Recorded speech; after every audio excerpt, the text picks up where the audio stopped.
No worries, man. Let's do it. Hey, welcome to the show. Don't fake news from my wife. That's my wife. That's Mad Wife. If Max isn't at work or YouTube streaming, he's sleeping. Hey everyone, Merry Zaxmas. Merry Zaxmas. Because Brian Master and Om should I don't know what I'm going to talk about. I actually do know something to talk about. Thank you to all the members. Thank you for all the support this year. RJ does know, and Brian and RJ and me last night did donate the funds. They went to the right place. Mm-hmm. Thank you for the support. We were able to do something cool this year, and we'll try to do it again next year. I'm sticking around. Even though I didn't reach the milestones that I want, we're close. We're close. We're still doing some great stuff here. Don't listen to my wife. Don't, Hi, Secure Mochi. So, William popped in for this. Okay. Oh, Williams. Oh, well, it's still. Hey, William. I'm waiting for William to pop in. I don't know. Buffering. Yeah, so anyone wants to come in, we're just gonna be live for like a short period of time. But I will say this: the giveaway is coming out early January, and you know what? I think I'll do 2 giveaways because I have 2 winners. Because I'm almost at that magic number. Oh, that beautiful. We have this. I have 2 Williams in the back. That's a sight. I love that Evercade. Oh, look, this is, she's here to make fun of me. Okay. Remember to thumbs up the video, wife, please. Remember thumbs up the video. Right. Yeah. Thanks for the engagement, Yeah. Let's see who was waiting on. I am very sorry to keep everyone waiting. I really am sorry. Yes, I did fall asleep again. What?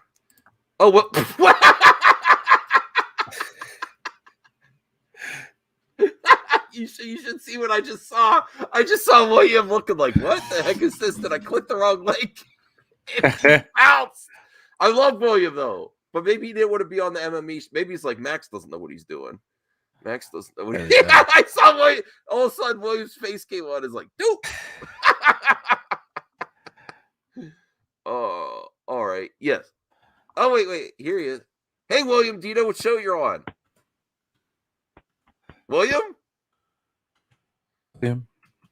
William. Are you there? Go. Hey, RJ. Hey, what's up, guys? Tweet that sumbitch out. Max is awake. I'm happy to have William here. I don't know if he knows he's on a stream. Hey, William, what's up, buddy? He knows. I think he's trying to get... Oh, there he is. Do you know you're on a stream, William? He's Well, it's a good thing you're here, RJ. It's not about the Batmobile. Oh yeah, that whole thing. Yeah, well,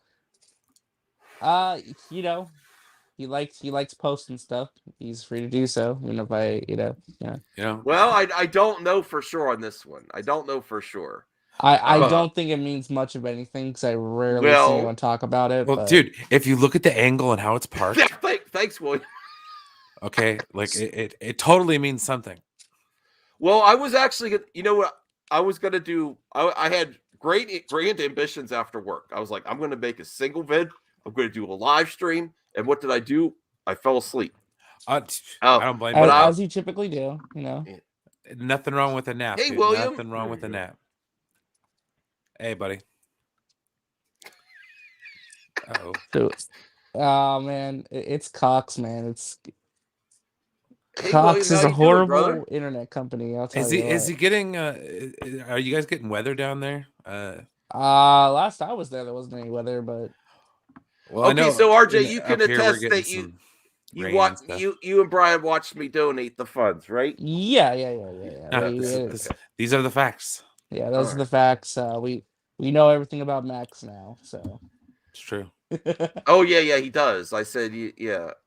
we Hey know Josh. everything. Yes. Everything. That's Um, good.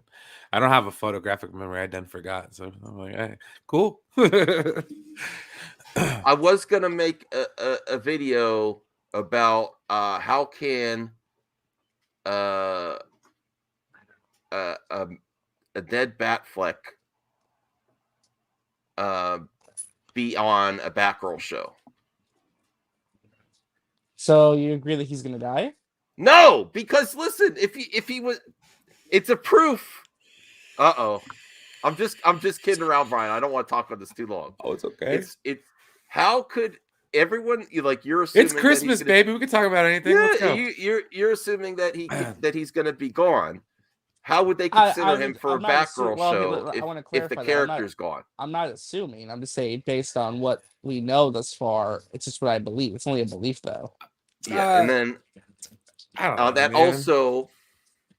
that's also proof that they are considering path forward to continue the characters, and that's all. If we listen to everyone that's critical of it, Well, that's it's not absolute people who are proof. critical of it, though. It's people That's who are positive absolute about it, proof though. They're saying because that there's they are considering a way forward with Batfleck. Hey, William.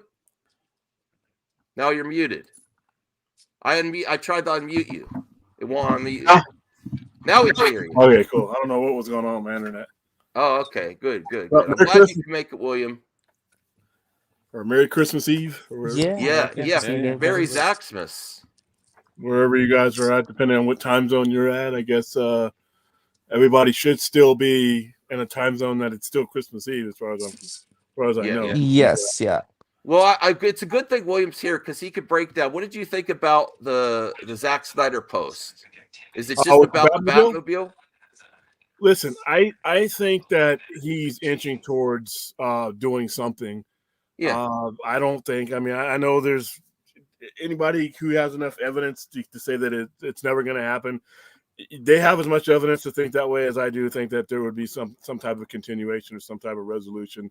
So I've always thought that there, as things get towards March, that you'll see things, relationships repaired with certain creators, not just Zack Snyder. And I think that will create an opening for at least a resolution. Like I said the other night, I don't need 30 more things of Zack Snyder. I just want a resolution to the thing that I bought into when I started back in 2015. Right. So I think there will be a continuation. And he doesn't post.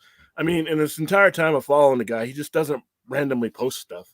There's always been a reason. We could take a look at the image just to see, but after I checked out some experts channels like Sil, they're like, is that the Green Lantern mist behind it, like for AT car or something like that? Yeah, maybe they'll actually release a scene next year, and then everyone will be able to see it finally. Yeah. Happy Defomus. Merry Maximus. Merry Maximus. Merry Napmus. Okay, yeah. Thank you, wife. Yes. Burn. All right. So let me see if I can find the picture here. I don't have anything prepared. I'm so unprofessional. I'm so sorry. Well, it's fitting that a month long saga must culminate in now a Christmas photo, of course. Well, like they do themselves so much favor by just resolving it. And like I said, Kingdom Come was a miniseries that released in 1996, mid 90s. It was a 4-issue miniseries. It had a beginning, had a middle, had an end. It didn't take up the entire DC universe or anything like that. Yet, 25 some odd years later, it's still one of the most referred to miniseries ever. You can go back, you can see Brandon Roth playing Kingdom Come Superman. There's stories that connect directly to that particular Elseworlds. So they would do themselves, they would add something to their toolbox just in finishing it. And if they don't want to do anything more, somebody else 5-6 years from now can always come back and refer to that universe if they want to. But having it unfinished does more damage to their credibility than just going ahead and coming up with a resolution in whatever form that they want to. No, and like I said, I would love if it was to happen. Absolutely, I feel like there should be room for everything. It's how it typically should work. It just seems based on the information we have that for whatever reason in their main movie timeline, they have no interest in going back to that, which is fine. But their It's main absolutely movie fine. timeline is kind of BS. If you look at it, it's just like I said before. They don't It's have a movie disorganized. timeline.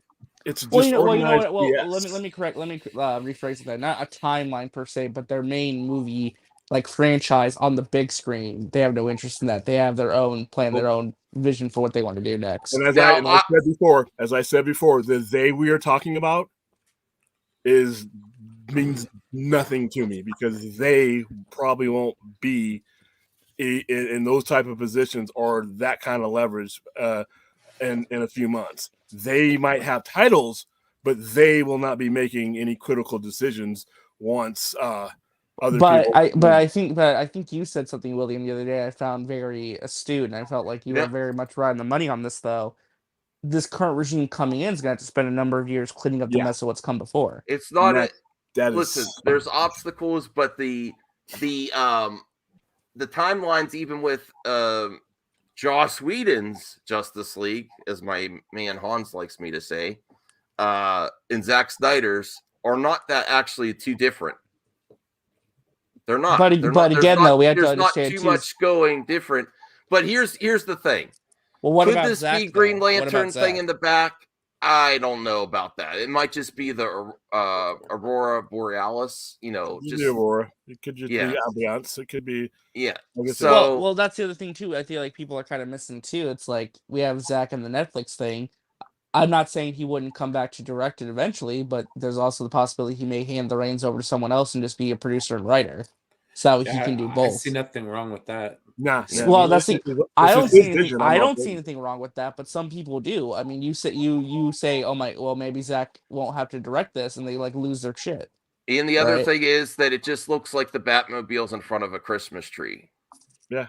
And it's So green. I don't necessarily think this is like Yeah. and then my friends that were just commenting on said potentially. They didn't say definitely. There's less here than it's not about the turkey picture. Yeah. But he is doing this on the holidays and not Army of the Dead or anything else.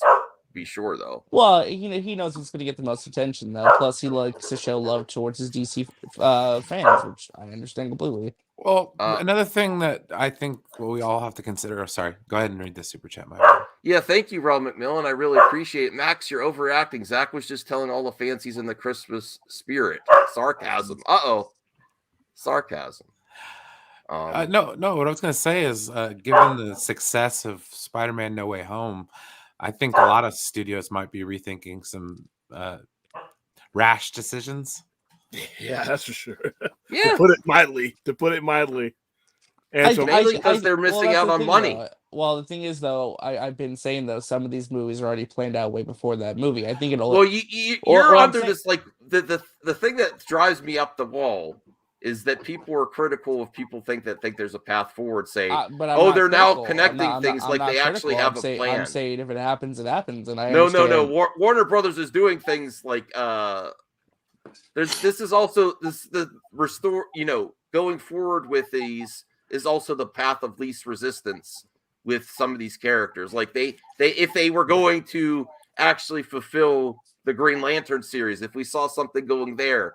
But they canceled New Gods. We haven't seen anything from Green Lantern, and they need a big event. It's also the path of least resistance, actually. Yeah, their big event. Their big event to me, it seems like it's setting up a new Justice League movie, starting with the Flash movie. Yeah, JSA and Justice League versus Darkseid. That's my prediction. That would get everyone involved. That would get everyone. That would use as many people coming back as they can. And I honestly, I was going to do it as a joke video, but how can a done Batfleck character be considered for a Batgirl series? Everyone that's so critical of Snyder fans, how could they be? It's a movie That just too, proves that they were considering options if they were going to consider Batfleck for that. Of course, ideas get thrown around all the time, though. Yeah, it tells me they don't have a clue, they don't have a plan, and they're not very good at their jobs. That's what it tells me. Yeah, and it tells me, like I said, but William, I'm talking about the people that are overly critical of people that have hope for the future. That like these people a few months ago would say that Batfleck is never coming back after the Flash. Well, they were considering him for Batgirl, but then there's also, according to Geekosity, they're saying that Michael Keaton's Batman is not the DCEU Batman. That he may be a different version. We still don't know what's going to happen. Well, yeah, no, he's not the DCEU Batman was Ben Affleck, but if he's on the way out, they're bringing him in to fill in a void. Okay. Hey, Josh, how's it going, brother?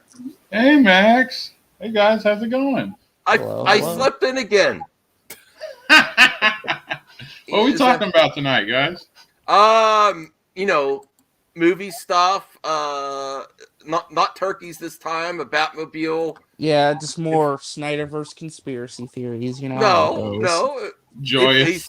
All my friends said potentially it could be something. They could see that it might be a hint at Green Lantern, or it could just be the Batmobile in front of the Aurora Borealis, or it could just be Riddler. It could just be that this looks like the Batmobile's front of a Christmas tree. You know what the sad thing about this is that we're here with this.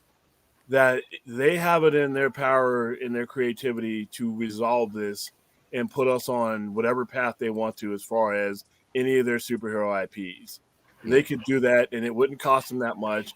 And it would, like I said, forget about the Snyder Bros or anybody else. It's just your credibility as a company and being able to finish something. Mm-hmm. Why do you think we question everything that comes out, that whether it's going to happen or not? Because the first thing that they ever tried, they never finished. So they don't have credibility, and then when you don't have credibility and passion, apathy seeps in. And the Flash, which should be some epic accomplishment, is being met with confusion and like, what the hell? Well, we do also know from, according to Mikey Sutton, that the director has contacted Zach about certain Batfleck scenes, and I have to do more research on this too. But I also heard on the Sill show that they rewrote part of the stuff in the Flash during the pandemic, that it was going to go a different route. Well, I would say too, though, it makes sense to do rewrites during a pandemic, though, because a lot of productions have been impacted by that. That's absolutely right. Where you've noticed they've got a lot more close inside scenes, more indoor scenes, a lot more dialogue scenes, especially. Absolutely. So, but it also could be the rewrites could be for a number of reasons outside of just Snyderverse stuff as well. True. I'm not disputing that. I'm just saying if you put that together with that they were going to offer him a different role outside of the Flash, that makes me think that the character potentially could still be alive. Whereas the original plan, from what we've heard, and we still don't know because no one's there on set, is that it was going to be a send-off to Batfleck. So we just don't know until Flash comes out. We really don't know. No, I honestly think it would be a huge mistake to get rid of any character based on the success of No Way Home. But we should talk about something else because Brian is here. What? What's up, guys? Brian's probably going to. Brian's disappointed. The Master Nom's No. I kind of feel bad for like yelling at everybody about,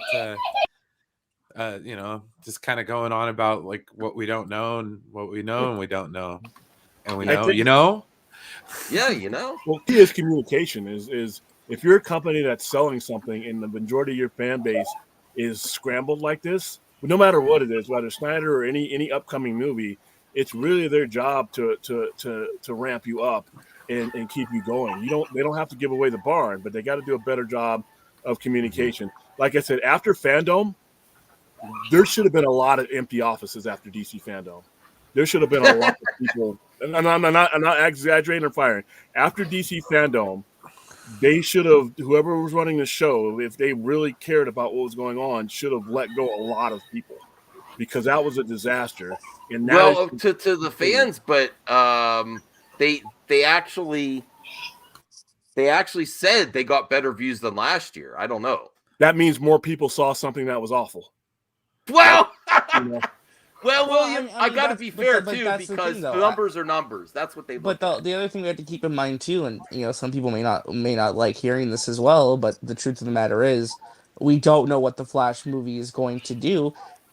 If it's a good movie and it resets or repositions things in a way to where it'll make for an exciting plan, they'll be more transparent about their plans in that film going forward for the future. Oh, That's a boy, possibility yeah. as well. If I have to wait till the rolling credits of that movie happens to have some kind of momentum for any of that, once again, there should be some empty offices. Well, I think you're going to see it before, though, because some very reliable people said that Black Adam is going to have some direct connections to other DCU movies that have come out in the last year or so. Shazam 2 is going to have some direct connections to upcoming movies and movies from before as well. So they are embracing interconnectivity with these movies more so than they have in the past, but I think it is a positive We're development losing overall. Brian. Oh no, I was just scratching my head. Sorry, man. Like And I then they said, did the zoom in. the thought of them doing like that in the history of what they've done, it just collides with each other, and the history kind of tramples any forethought that these guys may do. It's hard for you to tell me that they're going to do this, they're going to do that, when I can just look in my rearview mirror and see they haven't ever done that. Hey man, I just saw Tobey Maguire play Spider-Man again. Anything is possible. Right, exactly. You just And don't know.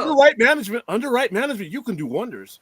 You can do wonders. Anything is possible when you're running a tight ship. Listen, let's have fun speculating. That's what I love doing. And I have news for you viewers. Here's the other thing. If they actually go forward, it's going to be like this. It's going to be like this. All this cryptic stuff. Will they, won't they? And they're going to keep it as potentially, I think, based on current trends, they're not going to tell you right away. They're going to keep it as in your suspense to keep you hooked.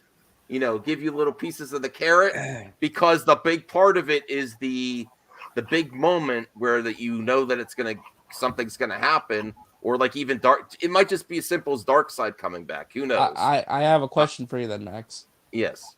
If in the Flash movie the credits roll and they fully say the universe is rebooted and we see a brand new timeline and Barry begins to form his own new Justice League, what happens then? They're going to get destroyed. Well, then there's going to be a certain reaction. I just don't think that they want to chance that right blinded now. Braille. They're going to be absolutely. Well, I'm just asking. What if it turns out to be good? I can't. I would like to say I will handle it well, but I got to be real. Like I'll try to be a grown up about it and move on. But if they just do a movie that's just like precision surgery to cancel all that.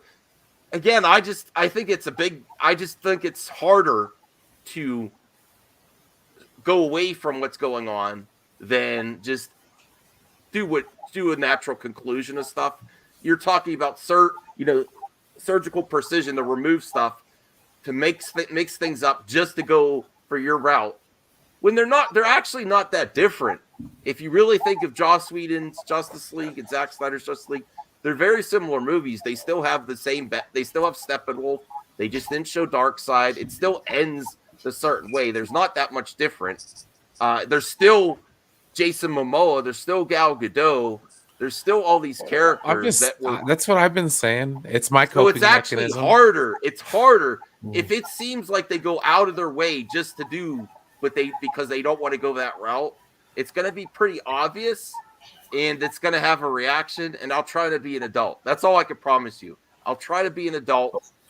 I think people just have to leave their emotions at the door, though, and just judge it as a movie. I also think if Affleck dies, if they handle that properly.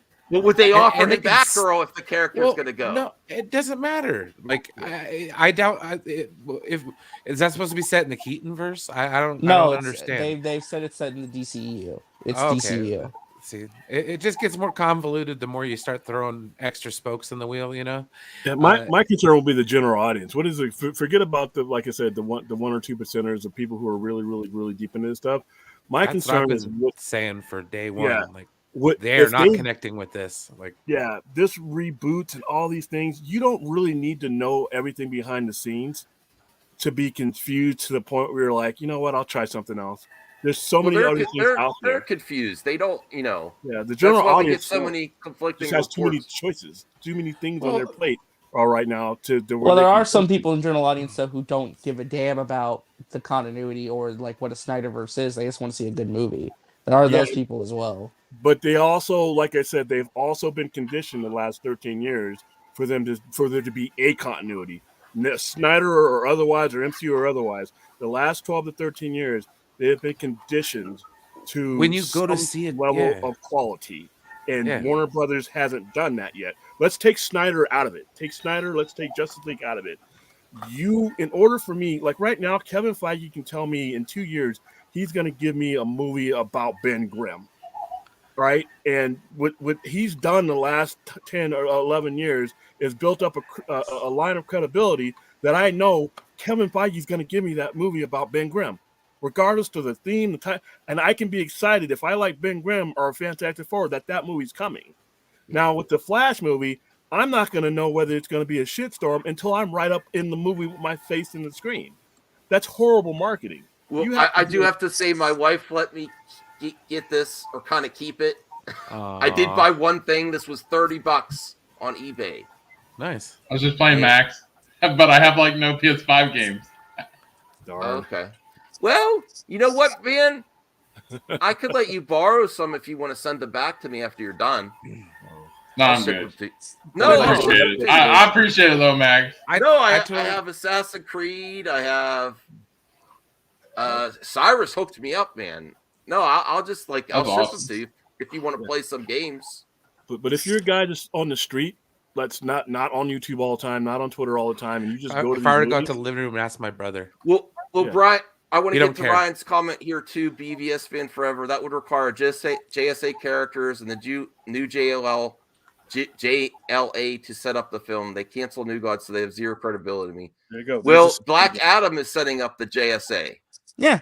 And Black Adam is going to have direct connections to the Suicide Squad, which just came out. And Peacemaker is going, based on what some people have told me about Peacemaker, that's going to have some ramifications for the universe as a whole as well.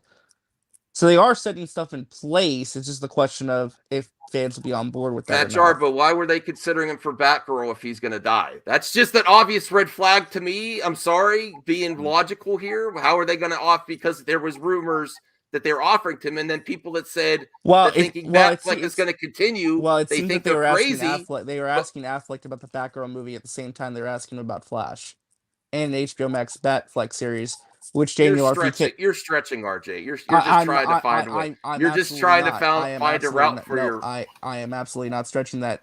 Daniel RPK himself said that Ben Affleck denied and said no to a series. Everyone's saying that Snyder fans should just move on and not even think about Batfleck are ridiculous because they were considering him for something besides the Flash. So that just proves that you don't know everything.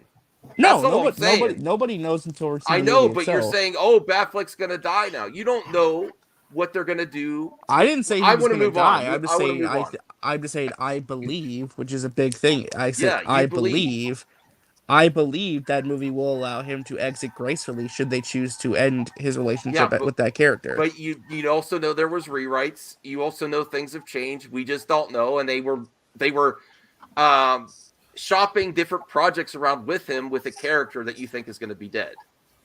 Why would they do that?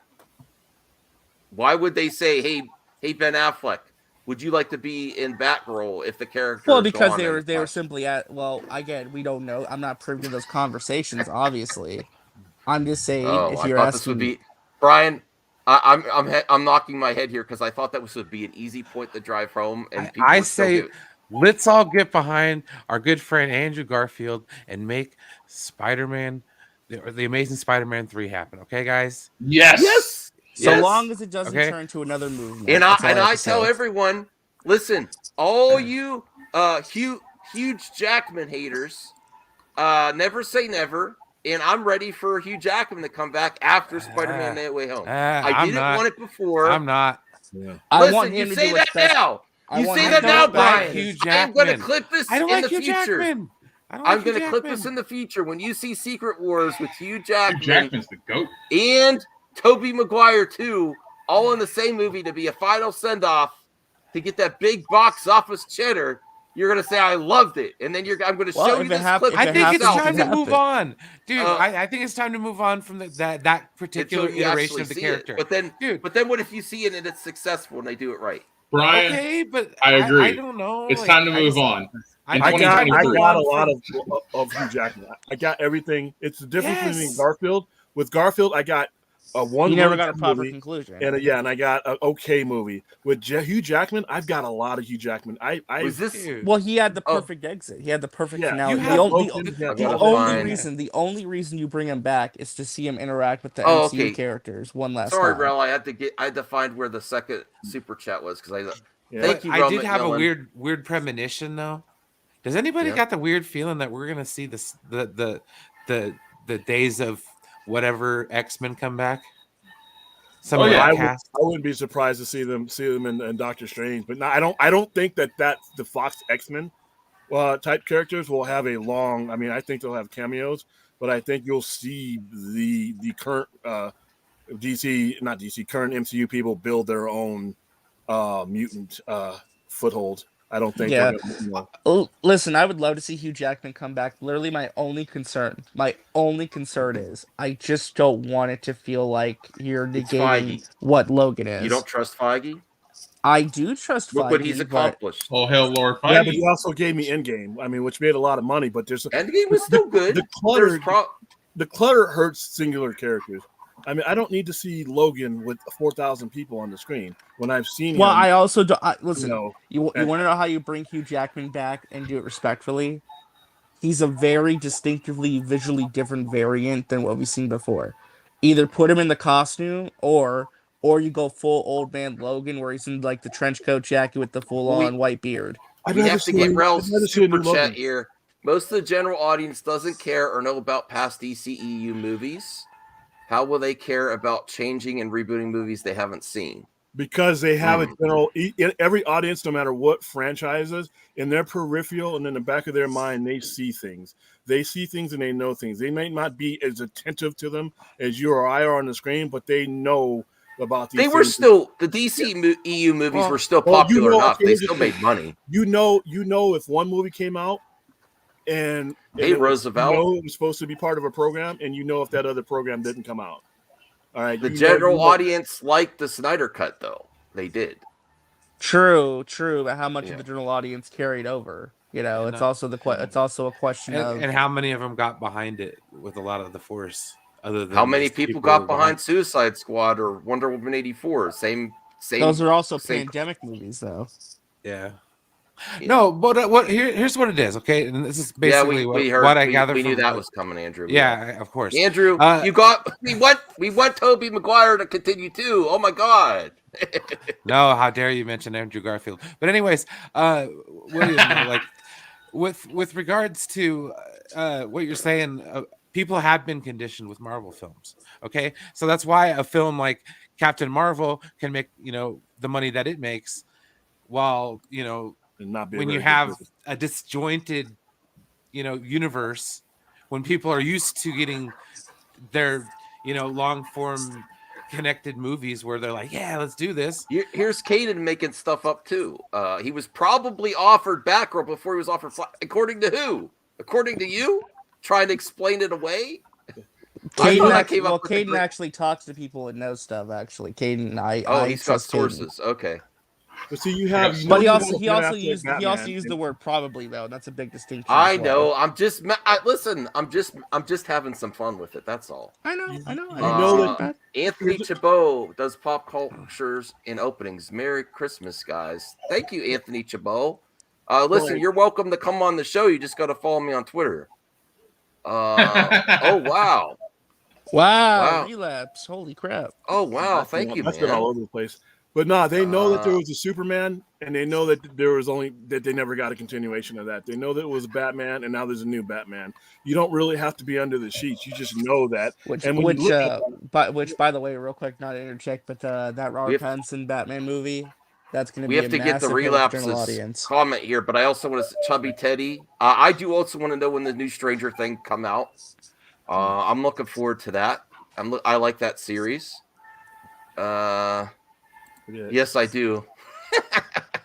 Listen, okay. he's going to be the first one that says, "Oh, that was great" when he sees it, if it does happen. But if I don't, That's see it, all I'm I'm okay. saying. Those happens, are I'm two okay. things that have never been linked with Hugh Jackman's portrayal of Wolverine and me. Like I don't know. I just you know what it is? Okay, you know what it is? And this is a really funny thing, and it does involve Tobey Maguire as well. Okay, does anybody remember way back in the day? Like this is back before some of y'all were born, okay? Saturday Night Live where Hugh Jackman hosted. Okay. Oh, wow. And there was a segment that had Jimmy Fallon and Horatio Sands in it called Jared's Bedroom or whatever the heck. And it was his dude and his friend Gobi. And they'd sit there and they would talk about like all sorts of stuff. So this nerd comes on their thing and it's freaking Hugh Jackman. And he's like, can I tell you something about Sam Raimi in his cast of Tobey Maguire in Spider-Man? Well, we have to get the relapse because he did a really nice gift here, and it's already Christmas for him, so he can't stay too long. Relapse $50 Australian. Merry Christmas, Max. It's Christmas Day here, so I can't stay for long. Go and treat yourself to a game or steelbook on me for Christmas. Merry Christmas and Happy New Year to everyone. Well, Relapse, that's really cool, man. We've been friends for a long time. That really warms my heart. I appreciate that. And then if anyone wants to send me something, not like a present or anything, just a postcard or a letter, I'd be happy to read it on air. I'm still waiting at my P.O. box. Actually, you know what? I'll just put my P.O. box in the chat here in case anyone's interested. But it doesn't have to be a gift. I'm not. Yeah. But like, really, I appreciate that. I just want to. I'm gonna keep like a little scrapbook of things people send me, like letters and stuff. That's all. I know it's really boomerish to ask people to send things in the mail. So you can put it in your Can't get triggered now, Max. Yeah. You can put it in so your scrapbook.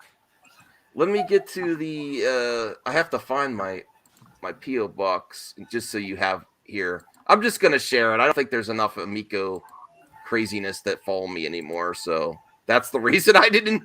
They're not going to send you boxes of like dog poop. Yeah.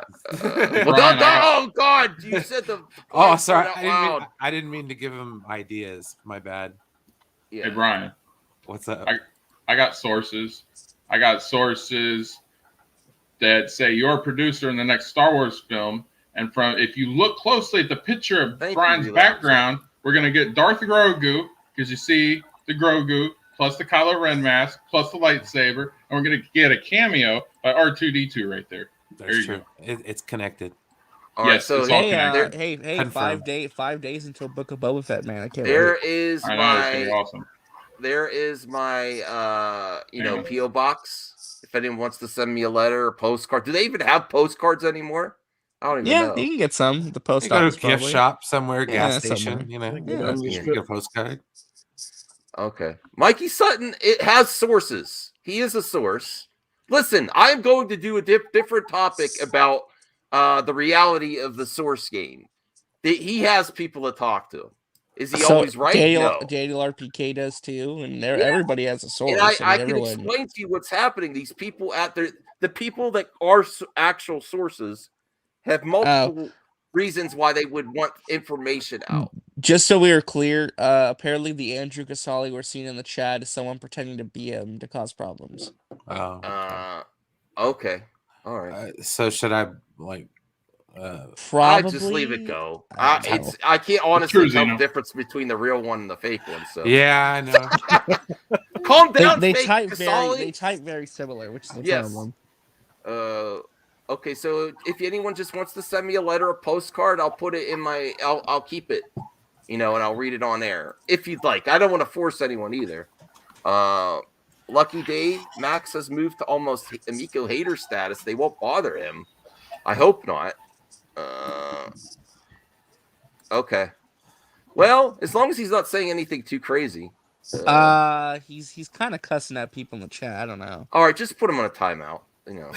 We put the real one and the fake one on the timeout. Yeah, let's put both in timeout. I'm not making him a mod, no offense. So, yes. All right. What else is there to say something real quick? Sure. All right. With Brian's earlier comment about moving on, yes, I agree. But we're not moving on until 2023 because, mark my words, 2022 is going to be the year of nostalgia. Okay. Isn't every year the year of nostalgia, though? That's true. It's like the decade of nostalgia. Yeah, right. Because we get Michael Keaton in The Flash. They're going to do some more nostalgia stuff, too. This is what happens. Nostalgia done right is not bad. Josh, did you watch the new Matrix movie with your wife yet? No, I want to. And my computer will not let me download FrostWire, so I can't bootleg it. Oh, okay. Isn't that why I want to watch No Way Home like so bad after hearing you guys talk about it. So like I find it very hard to get on streams because everybody's doing the reactions.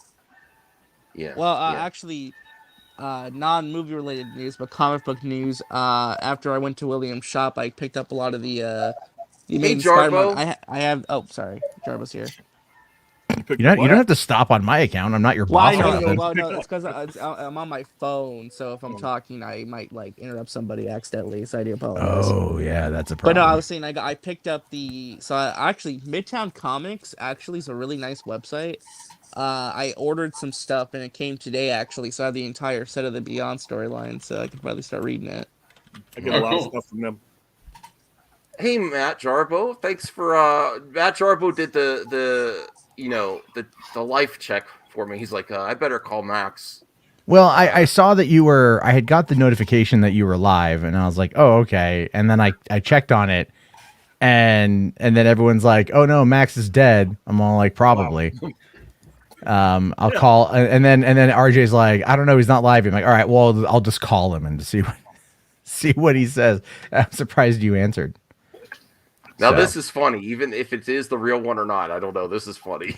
I'm just trying to ignore me by calling me fake. Well, here's the thing. Here's how you know. Last night was crazy. Because that was actually Andrew Casale. Yeah, that was him. But here's what you say to Andrew to ask him the hard question. Andrew, what would you do if they decide to brutally murder Tobey Maguire on screen in Spider-Man 4? Yeah. How dare What if Amy Pascal orders the film to be so dark and violent it's like watching The Passion of the Christ, but instead of Mel Gibson or is Tobey Maguire and he's this hammered to the cross like the New York street Jesus that he is. Oh my God. How dare you, just to kind of drive the knife in. I would go all Casale on your ass. Just to drive the knife in too. His daughter, a female, takes over as the new Spider-Woman. Rage! They're gonna dig up Rosemary Harris's corpse and make her Madam Web. But she's still alive. Oh my! Is she still alive? She's still alive. Yes. How old is she now? Like older than dirt? Like what the hell? I think she's like 90. I mean, good for her. Good for her. Right? Like hitting that 90, surviving the coof. It's all good. She's 94. Oh, good. I like her, so I'm glad she's okay. Well, since you're here, we could talk about a Geekosity article. Oh, I thought you were going to ask me my thoughts about Ben Affleck again. Well, just to be clear. Yeah, how could he be offered? Who said he was offered? Who said he was offered Batgirl? RPK. No, he didn't. He said he was offered an HBO Max series, a Batman series. Well, how can he be offered anything if he's not alive? Because they had these conversations when The Flash was coming out. And they asked him if he wanted to come back. According to the people who said he was coming back for Flash. No, you're making up. Are we having source wars now? How? I don't even know. That's exactly happened. That's kind of the whole. Oh my God, Mikey, what are you doing? I was talking to Mikey tonight too. I had no idea. I mean, we talk mostly about Star Wars and stuff. This actually raises some questions. How do you know that he is going to be the DCEU Batman? How do you not know that? Because the thing is, the DCEU doesn't exist anymore. In fact, it only existed as a marketing tool to sell HBO Max to fans. That was it. Because when HBO Max launched, I'm not denying it. But hold on, hear me out. When HBO Max launched last year, they had a DCEU section that had all the movies. They have since removed that section. and they have folded in those movies into the overall DC side of things.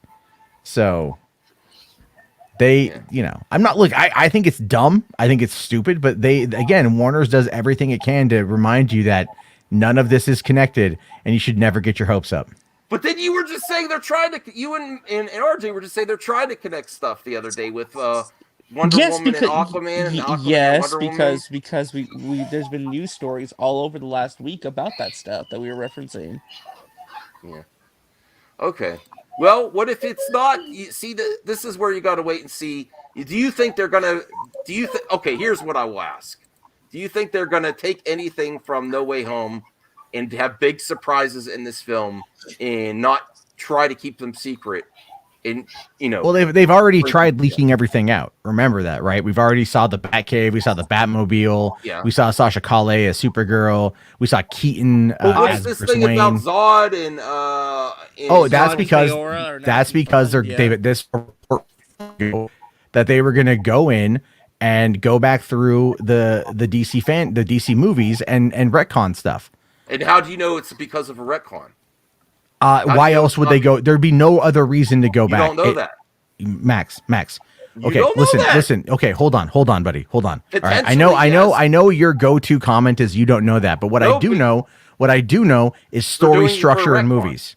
What I do know is story structure in movies. And didn't I call Aunt May? RJ, didn't I call Aunt May? You did. I did. I am not making a ridiculous comment to say we do not know the reasons. Okay, fine. Speculation for entertainment purposes only. Grain of salt, whatever it is you have to say to cope. I don't care. I'm not coping. But a little bit, Max. I love you, but you're coping hardcore. I'm saying it's unlikely. Yes. Oh, bye, Josh. I'm sorry. I'm saying it's. I also think it's more likely that they're trying to retcon something or change something by bringing them back.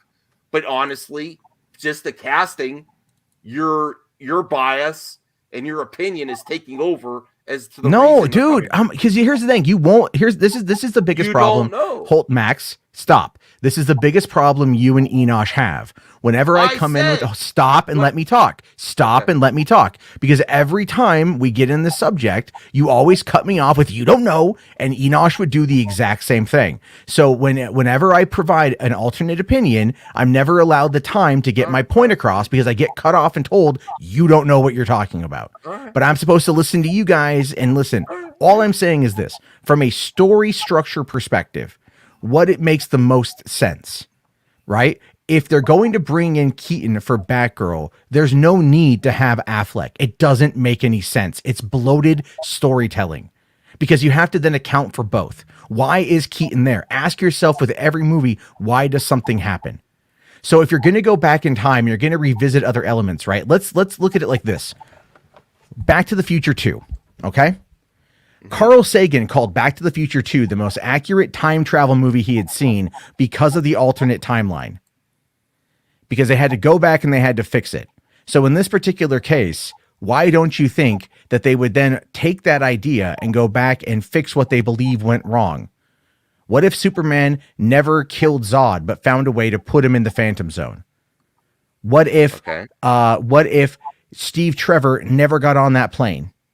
Okay. Right. What if, and I speculated that, by the way, with Wonder Woman 84, because there was a rumor for a while that the Flash was going to pop up in Wonder Woman 84. That was a rumor for a while. And I had speculated that the Flash would go back. Randolph reported that too, saying, "Oh, this is going to be the actual Flashpoint." It's trying to be a bunch of BS, but still. But that was the thing. When that report came out, I had said, "What if they had gone? What if the Flash goes back, saves Steve Trevor, and then like brings Street, whatever, we bring him to the future or whatever, because he could probably maybe do that. I don't know. All right. All I'm saying is like story structure wise."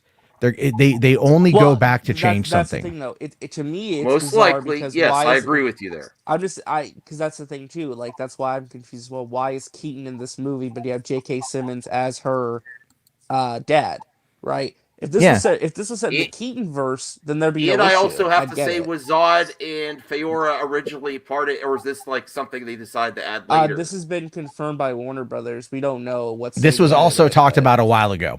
Yeah, this was a leak that came out a while ago that they were going to be in it. But I I agree with you. It's most likely. I'm very calm about this. I'm just saying you don't know until we see what they do. No, as I said, it's all speculation. Everything back to do something different. Yes.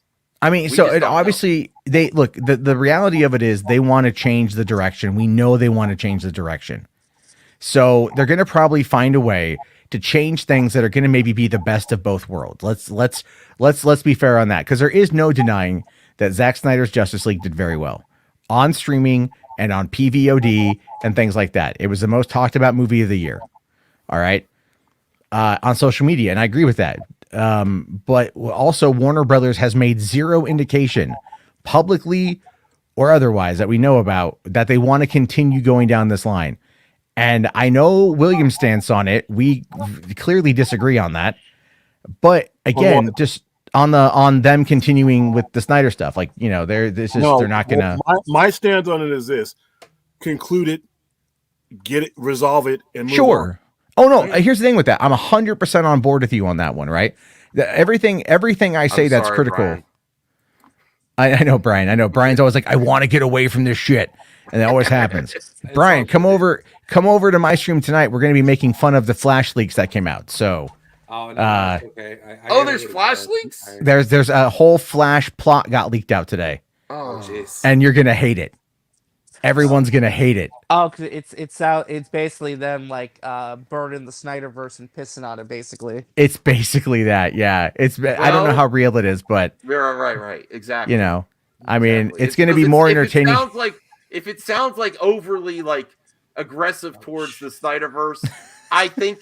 Even though we know what Hamada would like to do, I think it's unrealistic that they would be that blatant. If they were going to be that blatant, yeah, I don't think. To be fair, I don't think it's real. I don't believe it's real. Exactly. No, I don't think it's real either. I think it's real either. It's probably my friend Eddie that likes to make fake stuff up, like Zack Snyder saying, "You know what? I've decided to move on. I'm on Netflix." Well, no. What did I say today? Right? What did I say today? I said Zack Snyder posted that image, and I'm all like, "It begins." Or I'm like, oh no, here we go. And then Comic Book Resources put out an article about that post on Vera from Zack Snyder. And then Geralt of Snyderverse is all like, wait, he put a green hue in the background. What does that mean? You know, and it's just my thoughts here too, just like thinking real quick about Zod and Feora. If he doesn't die, then we don't have the death of Superman too. And then Superman goes on a different path, and maybe they have a happier Superman. I don't know. It's just my thoughts there. I think in order, here's what they're going to do. If they're going to replace Ben Affleck as the main canon Batman. Here's what I think. Just came to me. If this is great speculation, I'll pat on my head. If they bring Zod and Feora back, and then that doesn't happen at the end of Man of Steel doesn't happen, then the death of Superman doesn't happen, and then they never form the Justice League. Well, they don't form the Justice League now. That's what I'm thinking they're going to do. Because the way it was happened is Batman puts together the Justice League because Superman died. Yeah, the reason and then they're ready for Darkseid too. It will probably be a different villain from Darkseid then, or like they'll wait to set up Darkseid for way in the future. Here's a question though, and what do you think of that? Speculation. Yeah, I mean it'd be interesting for sure. I mean, like I said, we won't know until we see the movie. You know, all of it's speculation till then. Mm-hmm. But the question I have is, if Ben Affleck is done and he wants to be done with the role and exit gracefully, would you guys prefer if they just recast with a different actor, or do you guys like the idea of Keaton coming in to be like the older mentor figure? I would rather have him recast, but it all depends on where the story is going. Yeah. If you're just doing it because of an actor leaving and you still have a story to tell, then I say recast him. If you're doing that because your story leads you to that resolution, then fine, bring in Keaton. But I don't like moves being made simply because a particular actor comes and goes. Your story should always be paramount. Should always be first, you know. So that's very true. I mean, I think. Look, I'll be honest. I'll give you what I want versus what I believe they're going to do. What I want is a recasting, right? what I believe they're going to do is I believe they're going to do exactly what Warner Brothers always does, which is find the simplest shortcut to get to the end of the equation. That is so tragically true. That is very true. They do this all the time. Marvel's, because that's the thing is like they could easily, figure out a 5-year plan, look, I'm not saying they have to copy Marvel because so many DC fanboys are just going to get all sorts of butthurt over me saying that. And they don't need to. There's a way to do it without it.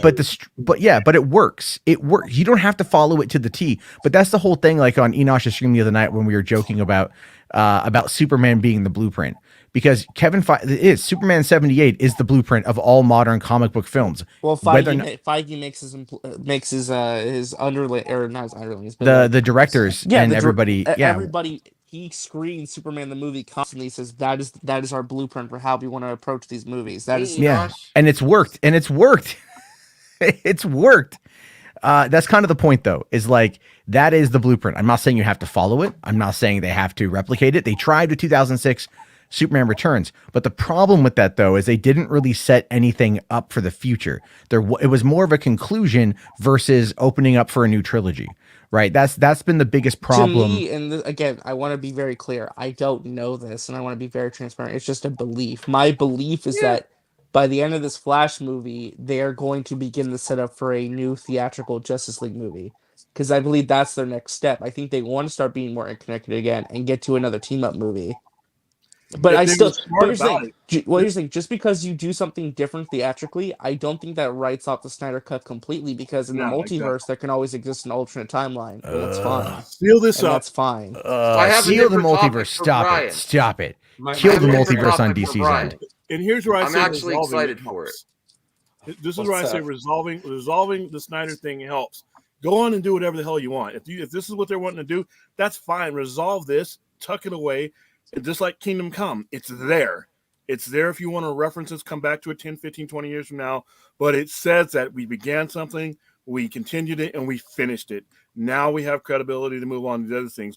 Right now, all these ideas you guys are saying, a lot of them sound great.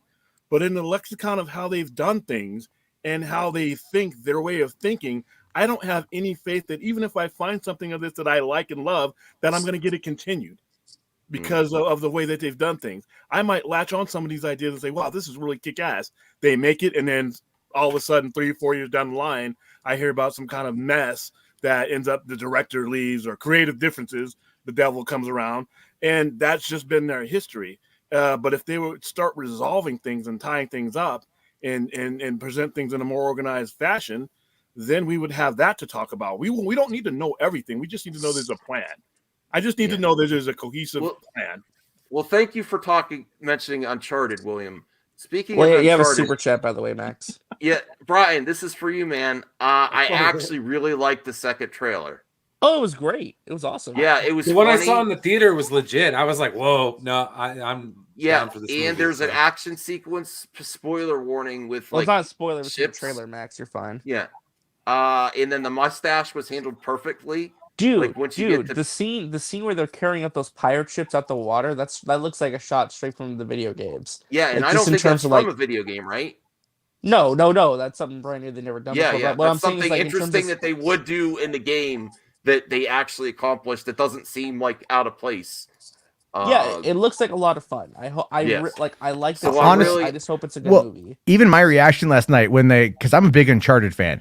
So like when that set piece kicked off and they showed the helicopters and everything in the pirate ships, RJ was watching. I legitimately was like, oh my God, hell yeah. So and then also the mustache line. I mean, I do think that's the end of the movie though. Probably the end of the movie. Yeah, which kind of sucks, but whatever. I know. I hate when they do that, but the end of the day, I feel like the camaraderie between Mark Wahlberg and Tom Holland is going to be great. The set pieces look like a lot of fun. The story looks like it's going to be right out of Uncharted 4 with the pirate stuff, because that's kind of more akin to that. Also, elements from Uncharted 3 are clearly there. And I can't wait. I'm so excited for it. It could be terrible. I don't even know. I thought the first trailer I thought the jokes fell flat. The second trailer, I like Mark Wahlberg's Sully now. I love the mustache scene, and he handled it like a pro. He's like, let me know when you go. I think, Let me go when you go through puberty. Yeah, son, and or something. this movie will come out right around the same time the Oscar nominations come out, and Tom Holland could get nominated for No Way Home. Who knows? Oh my God, Sony's so gonna push that. Oh, they like, are. Sony. I sent the article in some of the group chats. I don't think it should get an award though. They're pushing for No Way Home for Best Picture. They're very heavily trying to market. It's gonna get Best Visual Effects, even though I think that should go to the Snyder Cut. The best visual effects were horrible. Well, here's the thing: they're gonna get nominated. They were but not as good as the older movies. They were not. Well, I will say this. The biggest I personally feel that Warner Brothers screwed up, which is also a phrase we say quite often. But I feel Warner Brothers screwed up by not running the Snyder Cut theatrically for a week in order to put it in the running for your consideration campaign for best visuals, best sound mixing, best adapted screenplay, and probably best picture.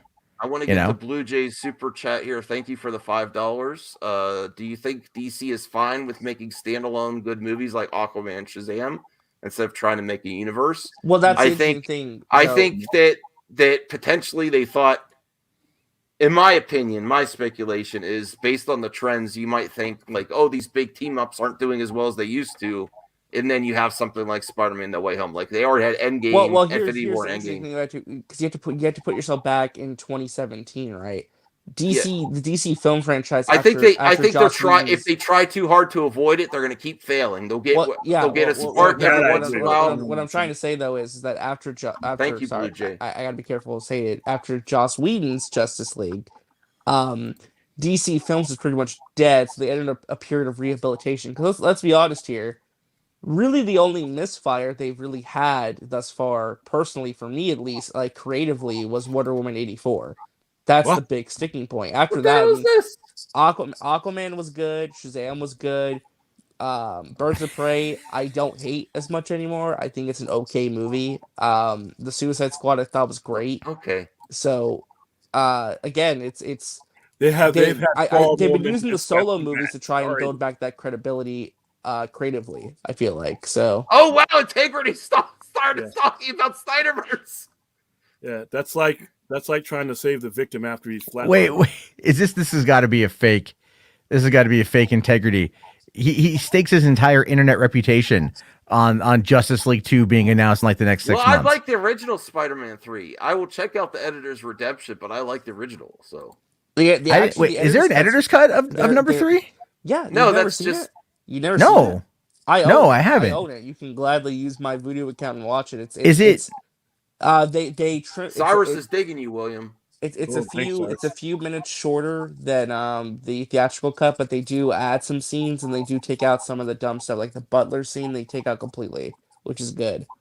Wasn't that that was a Bruce Campbell bit, right?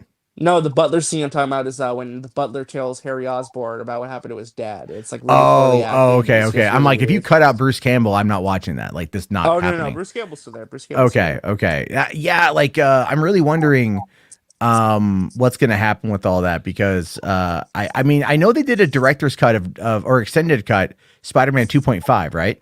2.1. Okay, see, I haven't seen that one either. And it's not worth your time, to be honest. They just extend like 2 scenes, and it kind of makes the elevator gag like way awkward and just kind of cringe. Oh, okay. The theatrical is still the perfect version. Okay. Spider-Man 3, the editor's cut, though, is a very interesting watch, and I'd love to see what you think of it if you do end up watching it. I do think it improves the movie. If you merge the theatrical cut with the editor's cut, you get the perfect Spider-Man 3. But either way, you know what's funny about that is there was a website I used to go to called fanedit.org. And a bunch of amateur editors would, edit movies and they would trim them down or whatever, add things to them and make different cut ups and stuff. And one of the ones I saw was this ultimate live free or die hard edit. And what they did is they took the theatrical and they took the extended or the unrated and mixed them together, cut out 90% of Kevin Smith, anything past that first scene with Kevin Smith is gone. And they recolor graded the movie. And I watched it and I'm like, this is the definitive cut of Live Free or Die Hard. It was really good. Is that still available to watch or no? You know what? I don't think fanedit.org exists anymore. They were fighting copyright law constantly. Never mind that, because the whole thing is you have to own the movie to be able to download a copy of it. because you are legally allowed if you physically own something to back it up digitally, and so that's one of like the ways you do stuff with Oh, pirates. he's talking about a different cut completely, actually. Okay, Yeah, never mind. I'm talking like this was a fan edit of. I meant integrity. Integrity is saying like the editor's redemption cut is a different cut than the editor's cut. Oh, okay. Well, thank you. Well, where man. do you Thank find that at? Mark. Oh, it's on YouTube. I want to see Topher Grace having edited. I like Topher Grace when he's not. I like Spider-Man 3. Well, no, he edited the sequel, the prequel trilogy into one movie, and apparently it's like really good. Like he did a private screening at his house, and like some journalists were there. Thank you, H. Bartz. I appreciate the support, brother. And I love that stash. And you're looking fresh on your Twitter. You're posting pictures. You're looking fresh, H. Bartz. Well, Doc Ock said Osborn when Goblin showed up on the bridge. So everyone must know he was Goblin. And the butler was Harry coming to terms with his father being Goblin. Not sure what he's saying. Yeah, that was weird because I was always under the presumption that Peter kept the fact that Norman was the Goblin a secret, but I guess not. So that is interesting. Mm-hmm. I think they should have brought back Franco. Well, I mean, it's yeah, that was never gonna. I think I think that if Franco had not been accused of what he was accused of, they might have brought him back. Did you guys see the trailer, by the way, for Death on the Nile, the new one? No. They not only do they hide the fact that Arnie Hammer's the main lead, but Gal Gadot's acting is so bad. It's so bad. She's not she was really good in Red Notice because it was playful. So when she's being playful, I think she works out real well. She did well with somberness in Wonder Woman 1 and BVS and the Snyder Cut. But anything else I've seen her in is just kind of like, okay, like go back and watch the Fast and Furious from 2009, when we first met her as Giselle, and you're like, okay, Well, to be fair, she wasn't there to act. She was there. This is an important news story. Hold on. What happened? Did the Titans make the playoffs? Wow, that was cold. Really Puppies Crash Christmas. Really? Is the no, only good it wasn't meant to be a sliding game. Like, listen, the 49ers. My uncle's a 49ers. My uncle's a 49ers fan. Look at those puppies. He just gave you a slight backhand without giving you a backhand. I want to see this. I have Hulu. I want to see Puppies and Crash Christmas. Oh, did Dickinson already end? Yeah, Dickinson had its series finale on yesterday, Christmas Eve. It was fucking great. It was fantastic. Oh, is that an Apple? All I've seen is that clip floating around of her getting munched on. She does have a relationship with Sue. Yeah, but Dickinson's a fucking great show. Please go watch it. It's so good. A lot of people on Reddit were like, Haley Seinfeld getting eaten out. that was the caption. I'm like, wait, what? What am I looking at here? And I'm like, oh, it's you don't see anything. It's a great show. It's a really good show. Brian's man, I'm talking about puppies, and you're talking about. Listen, I'm serious. I'm talking about the important stuff here, dude. We're talking about being a hero. Being a hero is what we're talking about. The reason why the internet was created. Go get Apple TV Plus and watch Dickinson. It's so good. It's worth it. I promise. I'll have to check it. I do have to say though, William, you're looking very Cleveland-esque tonight. That's good. That's good. No. Can you give me a Cleveland impersonation? No, I can't because I don't watch that show. So I know you're perfect. Oh no, Peter. Oh man. Oh no. All right, let me see here. What about that? Sounds more like the other guy. That sounds more like the old guy. Did anybody watch? Has anybody seen The Matrix yet? Anybody on the panel? No, I haven't. I haven't. No. I watched it. What the hell is this? The it was actually pretty good. Infertility helped me embrace my. I don't know what the. Well, man, I don't know. Slash film has gone downhill. We looked at a I don't want to read about that. Ghostbusters. Surf Ninjas and Teenage Mutant Ninja Turtles. Ernie Reyes face. I hope Ernie's okay.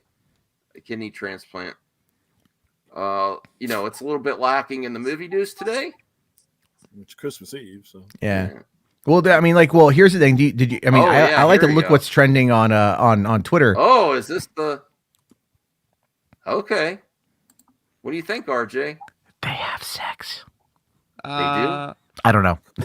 I'm getting Apple Plus. Wait, what? Wait, well, sorry, Sorry, my screen wasn't loading. What is it? Yeah.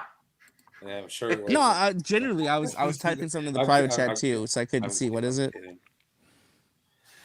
No, it's just an image. It's just an article from okay. Slash Film about about the ending of Dickinson and what it means. Oh yeah. It's a the finale was bittersweet. I'll put it that way. It was very bittersweet, but Rel is sold. I guess I need to watch Dickinson. it's a really good. It's funny. It's very thought provoking. You know, if you don't have to be a poetry fan or know who Emily Dickinson was, but it does help a little. It doesn't really help, but it like H. Parks they is calling pay you a out, lot brother. of great attention to details, historical He's accuracy. calling as you well. out. He says you only like it for reasons. Oh, she's great in it. She's actually really good in it. No, The actress that plays Sue, though, Emily Hunt, she's also fantastic as well. So No, RJ, like we'll joke around about like the attractiveness of the women on that show, but RJ's like, listen, let me tell you about the character development in season 3, episode 2. Brought me to tears. It's He's all true. Though. analytical It's about it. We're true. just- It's true. Oh, you know, there's a site you can go to get the good parts, right? No. Does just go on- Kingpin just go on pop? Twitter. Even though I want to see more Kingpin, I have a question for everyone. Even though I want to see more Kingpin, does him popping up more and more dilute his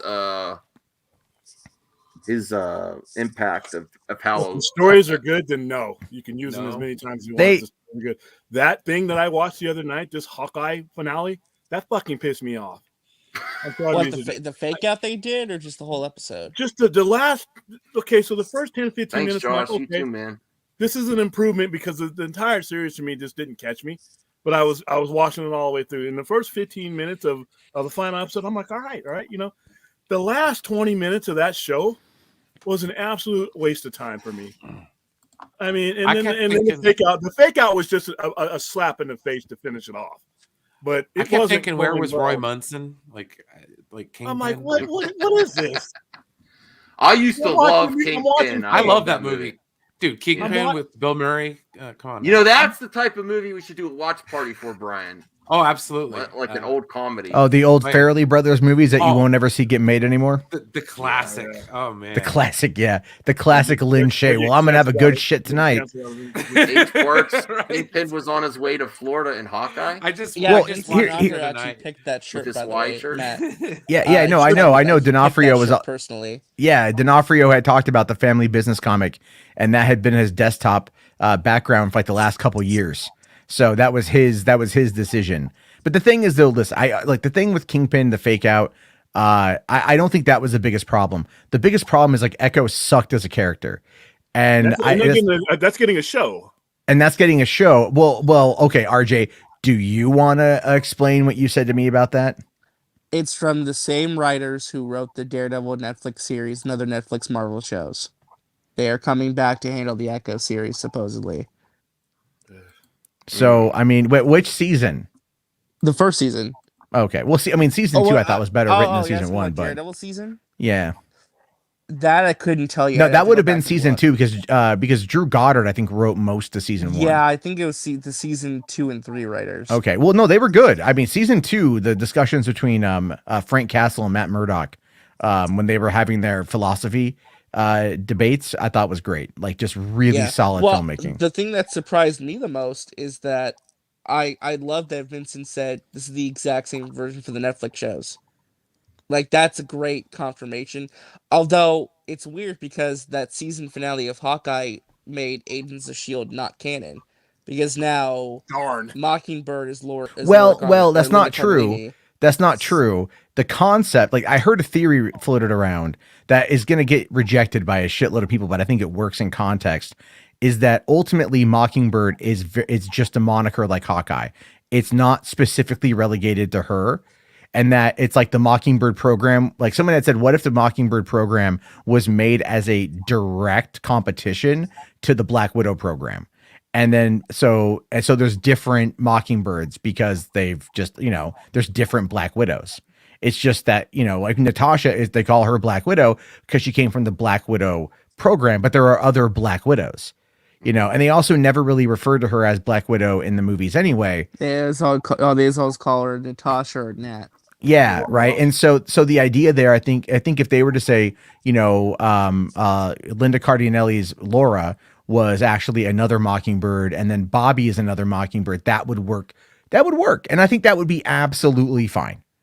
That would be absolutely fine to do. It would establish that in the Shield was watching what Russia was doing, and they were running parallel in order to catch it, to not be caught off guard. And that kind of Cold War mentality is very true in our own history. One thing I totally agree with is her accent is horrible in Hawkeye. Oh, not at all. Not at all. Yelena was great. I Her love accent Yelena. her accent is, believe it or not, it's very regionally specific. So so in Black Widow, we learned that she spent her young years in Ohio, where she would be learning to talk with an American accent. And so then she went back to Russia. So her accent is also very kind of Ohioan Russian in form.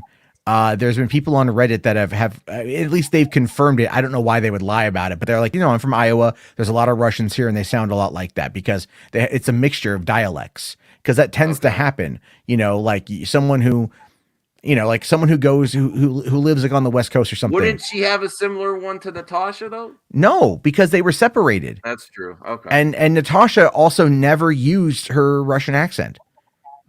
True. Which Never. I feel like was kind of a mistake to me. I would have liked to have seen Black Widow Russian accent, but I guess Yelena fills that void. Yeah, she fills the void, but says he's still not sold on the same Kingpin from the Daredevil show. Well, when the actor himself says it, I'm kind of inclined to believe it. I know, but based on the context of the show, it didn't seem the same.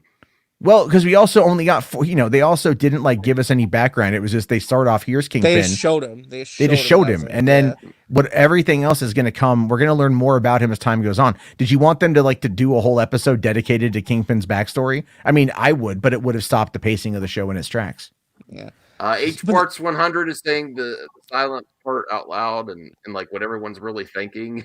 Yes, we want to have. Oh, that's a bad way to phrase that too. Damn it.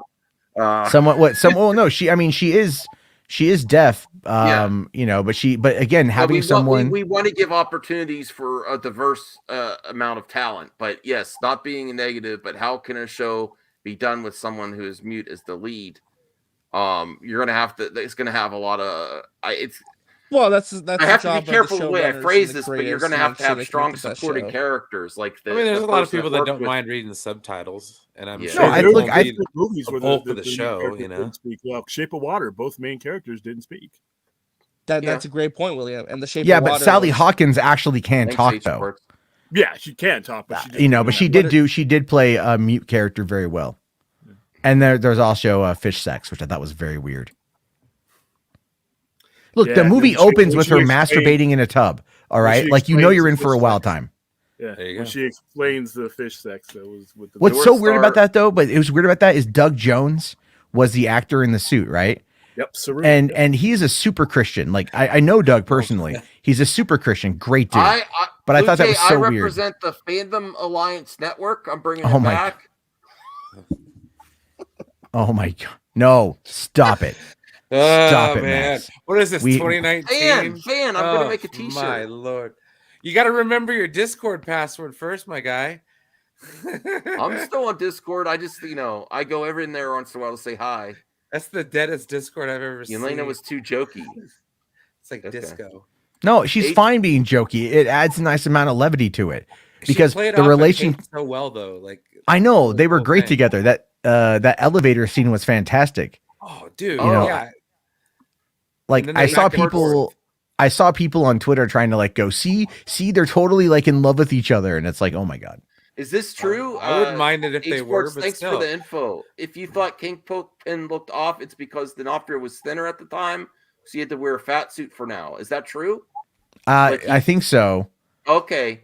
And he looked. Yeah, I get that then. He looked a little husky, because I thought he had survived the blip and had been living in New York for all that time and be able to build up his mafia. But I guess in reality, he was blipped out for 5 years. He came back, and then he's trying to regain control, which is also an idea.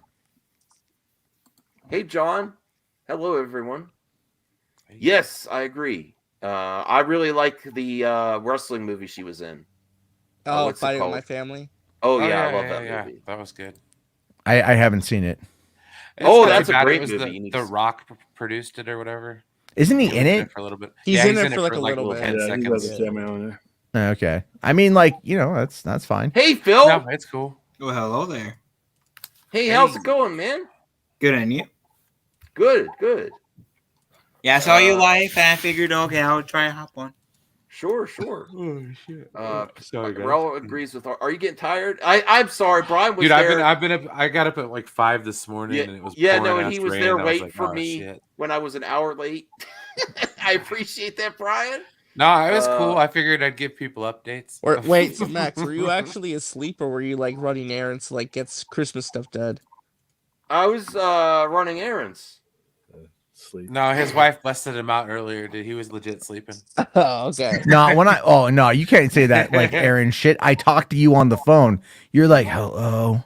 And I'm like, what's up? Aren't you supposed to go live? You're like, shit. You gotta understand. I deal with so many customers, and I totally see that too. My boss was saying I have to be faster. So Oh, your wife says the same thing, but for different reasons.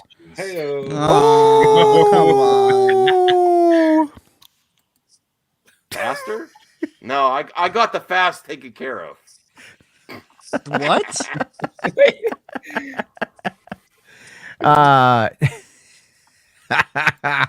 Anyway, so she's not here anymore. Thanks a lot. You made her leave, Jarbo. No, I made your wife leave. Yeah. So like that's more time for gaming. Yeah, that's true. Like, well, I mean, are you having a show? Yeah. I'm just working on putting together some topics. I'm really disappointed in myself because I have more viewers when I don't even make a thumbnail or a title than. It is also 45 minutes late. Yeah. Everybody wants to support the Christmas. This is going to be the new template for MME. Right. You get what you get. No, I'm just you're John Campion people. You're putting the link live. Well, I know, Matt, you want to talk about. You want to talk about. Max, and I'm just curious to ask you. You kind of alluded to it earlier. Do you think No Way Home could get a Best Picture nomination? No. I don't think so. I think it's a great movie, but Best Picture, it's a different type of thing. Maybe if they had that same category, Best Popular Movie. I think it could. I don't think it would win, but I think it could because it's up there with Black Panther and quality wise as far as what they. And I'm not just talking about my opinion. What they have consistently nominated. I'm going based on what the Academy of Motion Pictures, Arts and Sciences, and the people who vote what they've nominated and put up there. It's well within the realms that it could be nominated. Oh shit! Whether it wins, that's an entirely different ball. Don't listen to Jarbo, Sakura. What? I gotta end the show. How am I exposing Max? What are you talking about?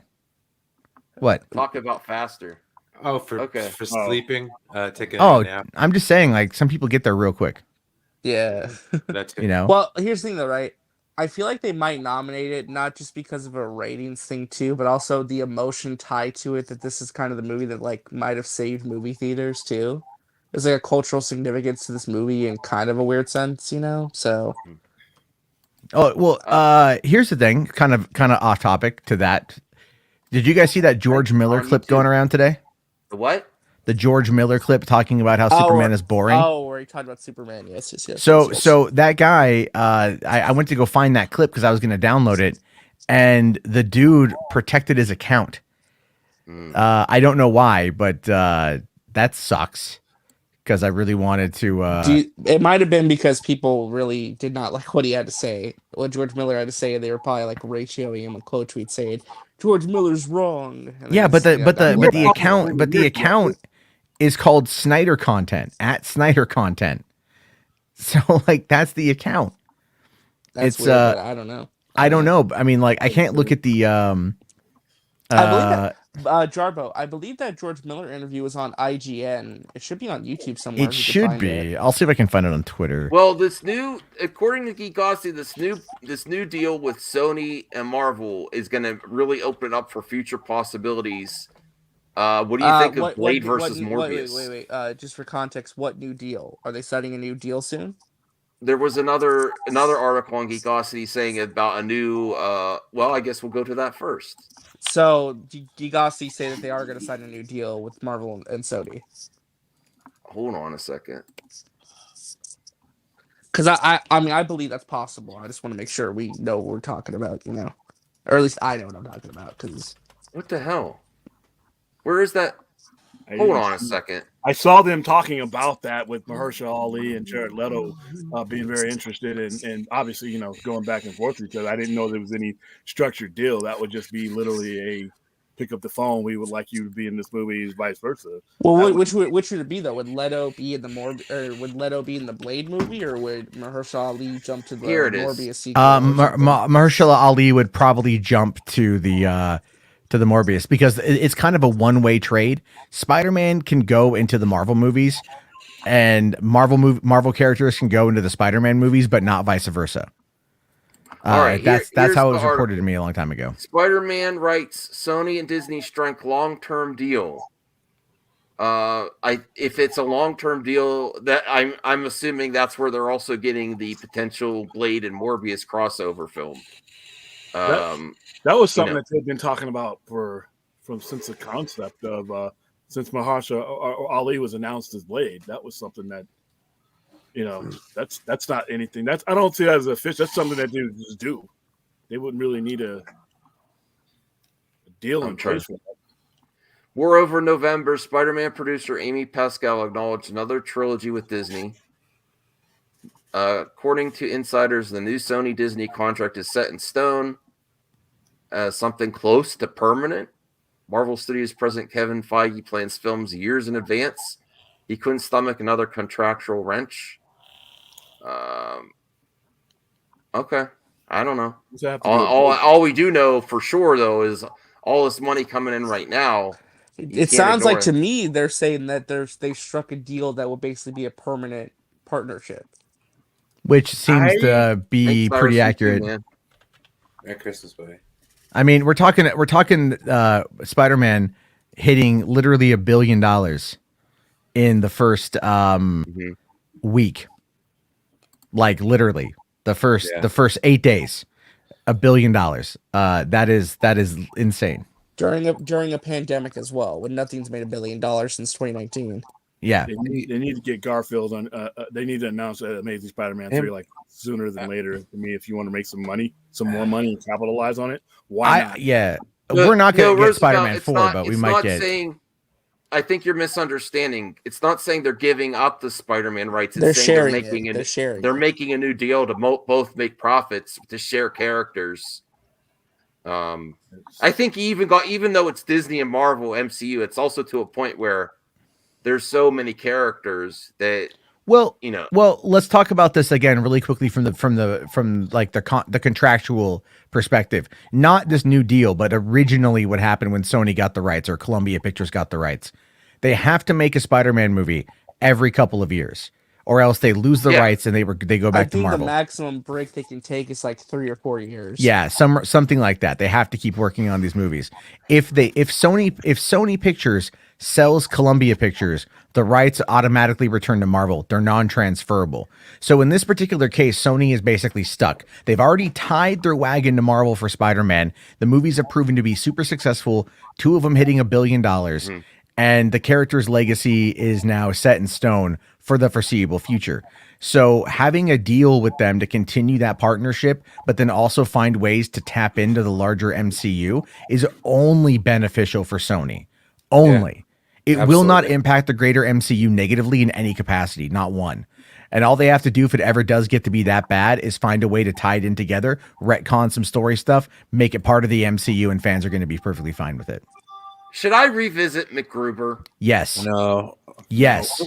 Yes. No? Yes. Yes. Yes. Yes. And I'll tell you why. Is there a new series? Do you know who the bigger fan is of one of the biggest fans of MacGruber, the movie is? Who? Nolan. What? Really? Christopher Nolan absolutely loves MacGruber. Jorma Taccone, who directed it, talked about that in an interview a while back when they first announced the Peacock series. And he's like, yeah, I was at a party and I found out like Christopher Nolan came over and asked me if I directed MacGruber. And I said, yeah. And then he's like, oh, I'm a big fan of it. So like Mr. Super Serious Nolan is like going to watch Will Forte Yeah, but he also, talk about he like also tearing likes out Michael throats. Bay, too. Well, yeah, I mean, like, you know, I mean, he likes cinema, but the point is when someone like Christopher Nolan is like, I love your MacGyver knockoff that is so dumb. Well, is it back? Is there a series now? Yes, it's on Peacock. The whole thing dropped. I think it's like 8 Peacock episodes. series, yeah. Is it the free version of Peacock? I don't think It so. should be. Well, no, I was gonna Peacock say, I lets highly you doubt watch. it. No, Peacock lets you watch everything, but if you have the free version, you have to watch everything with ads. It's like that. Okay. Okay. Well, I thought the Halloween was behind a paywall, but maybe not. No, I don't think it was. No. They should have gave that garbage away for free. Is Ryan Phillippe still in it? Yeah. Ryan He's in the new Phillippe series? and Kristen Wiig are in it too. Oh, really? Yeah. All right. They got everybody back for it, man. I mean, when I saw MacGruber, it was the opening weekend for the movie in 2010 or 2011. No, it was 2010. And when I was living in LA and the Television Academy was down the street from me, and they would do free screenings of new movies if you were a member. And they did MacGruber on opening weekend, and the movie was so offensive to the elderly audience that was there. Half of them got up and left before the movie hit its middle point. Well, and my friend, what is this title? Morally Obligated? What? I don't know. I can explain. I like Jessica Henwick, but now is she going to get over? Wait, I didn't even know she was in Knives Out too. No, well, yeah. So she was cast in Knives Out too. I can just summarize this. What happened was because she was in The Force Awakens as one of Poe's TIE fighters. Or one of his pilots, right? She was one of the fighters. I screwed up on that one. One of the X-wing pilots, and then they actually shot her in The Last Jedi, but her scenes were cut. And so when it came time to cast for Knives Out 2, Rian Johnson actually felt bad that her scenes were cut, and he cast her in the movie. Never mind, she was also entirely cut out of Godzilla v Kong. Yeah, so she keeps getting cut out of movies, man. Which she's really good. So I don't I stand for Jessica Henwick, like I do. Was she in Iron Fist? Yeah, she was Calling Wing.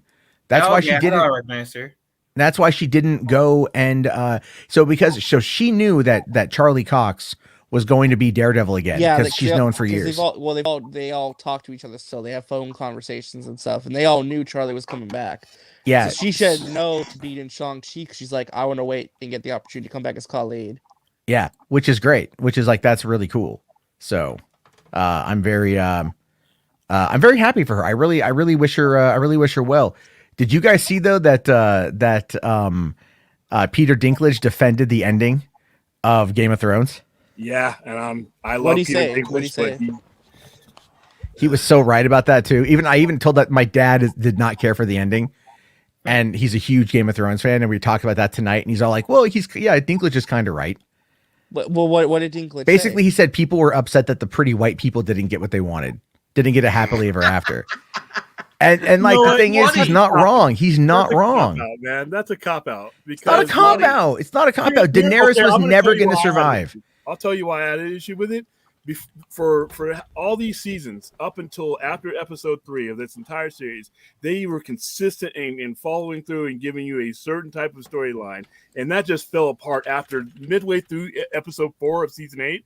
It's just like they said, you know what, fuck it. We're looking at their watches and saying, you know what, we got to get out of here. That's how they treated those last few episodes of that show. Now, if they had had a crap show that I barely watched and wasn't engaging in an entire 8 years, but they weren't, these things that they put in place throughout that entire series, all the detail and intricate stuff that they put in, they paid no respect to of their own story in that last 2.5 or so episodes. After the Night King. I'm sorry. Brian's gonna head out. We're just about to talk about Snyderverse some more. Are you sure you want to stay? No, I'm good. Guys, Merry Christmas. Everybody. Yeah, Merry Christmas, man. Take care. Same to you, buddy. Hopefully, you spend some time with the loved ones and get some great noms. All that good stuff. Oh, absolutely. Turkey, ham. My dinner was wonderful tonight. I'll have to talk about it. Before you go, Brian, are you excited about the new Scream here? I honestly, I'm not a horror film person per se. I watched the first 2 Scream movies, I think. Yeah, I kind of liked I Know What You Did Last Summer better, to be honest. Okay.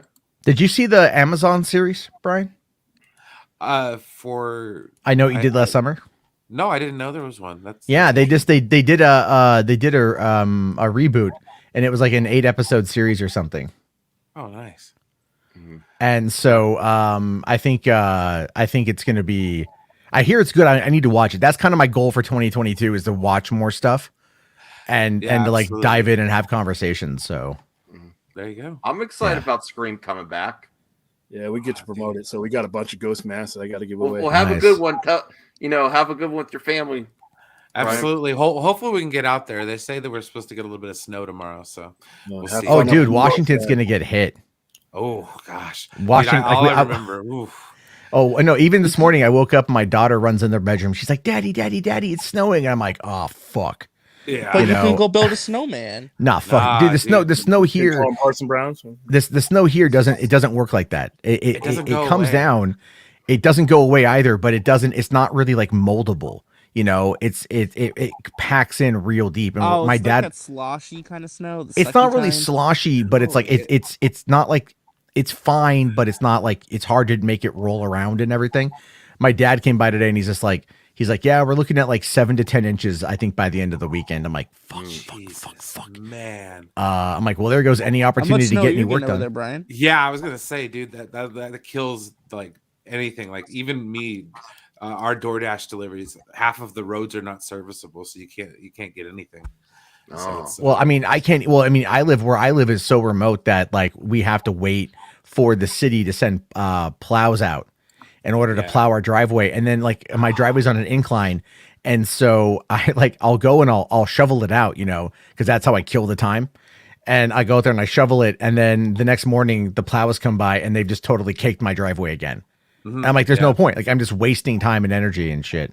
Oh yeah, then it freezes, and it's like, oh, that's. Oh yeah, and then it just lasts and lasts and lasts for days. It drives me up the wall. Yeah. Well, H Part says, "Thank you for the support again, man, and see you, Brian. Everyone who hates season 8 is their fan theories failed." No, that's not true. That's not true. Uh-oh. And because it wasn't even the fan theories, it was the story. Thanks for triggering William H. Parts. No, and I hear this a lot. They put these things in place. It wasn't a theory. They put these things in place, and they followed things through to a certain extent. And then, like I said, it's just like they got bored in that last couple episodes and said, you know what? We have somewhere to be. We got a party to be to, or some other assignment. See, my position is I didn't mind where stuff ended, except for Bran becoming the on the. Well, Bran's character, it was but I didn't hate. Yeah, fell flat. I didn't hate the conclusions they came to. I just wish that we would have had a couple more episodes to flesh it out better, so it felt more natural. I agree with you guys. What cracks me up though is H Barts is like so right, because here's the thing: there was a coordinated effort by bad faith actors to tank the public perception of that show all the way through the final season. Menace. The Fandom Menace, Doomcock, and Nerdrotic would host. I'm not on board with those guys. I'm just giving, because those guys are a little bit extreme. But as far as somebody who loved that show and hated that season, and not even the whole season, the episode 3 might be one of the best TV episodes I've ever seen. When the Battle for Winterfell, I had 80 people at the center because we streamed it every week. And when that happened, spoiler alert, it's been a few years, but when the Night King goes down, and it was like somebody kicked a game-winning field goal in a Super Bowl that everybody had a lot of money bet on. And then from that point on, and then midway through episode 4, it was like they just took a different path that was not consistent with their own standards and their own framework they set up. What I wanted for the show is one thing, but what they had built the show up to being, and there was no consistency towards the end. It just crashed. And that's kind of just. Well, let me ask you a question. What did you think about episode 5, The Bells, especially with Daenerys' turn? Did you think that was earned, or do you think that was a cop out? No, I thought that if they were going to go in that direction, they should have done a little bit more time, because there were things that tied to her doing that tied to her torching the city. But good. I'm glad you see that. But the way they did it, the fashion in which the sloppiness in which they did that. And then the whole Tyrion here, you drink he's locked up in a cell, then you're about to execute him, and all of a sudden he comes up with one idea, and it's acceptable. And Grey Worm is that stupid? Grey Worm wasn't that stupid the whole series, but he was that stupid in the last. I just couldn't buy it, and I'm not judging it by my standards. I'm judging it from what they gave me. They didn't. Well, no, Grey Worm. Okay, you have to look at it like this. Hashtag Blade George R.R. Martin. Yes, thank you, Max. That is the right hashtag to have.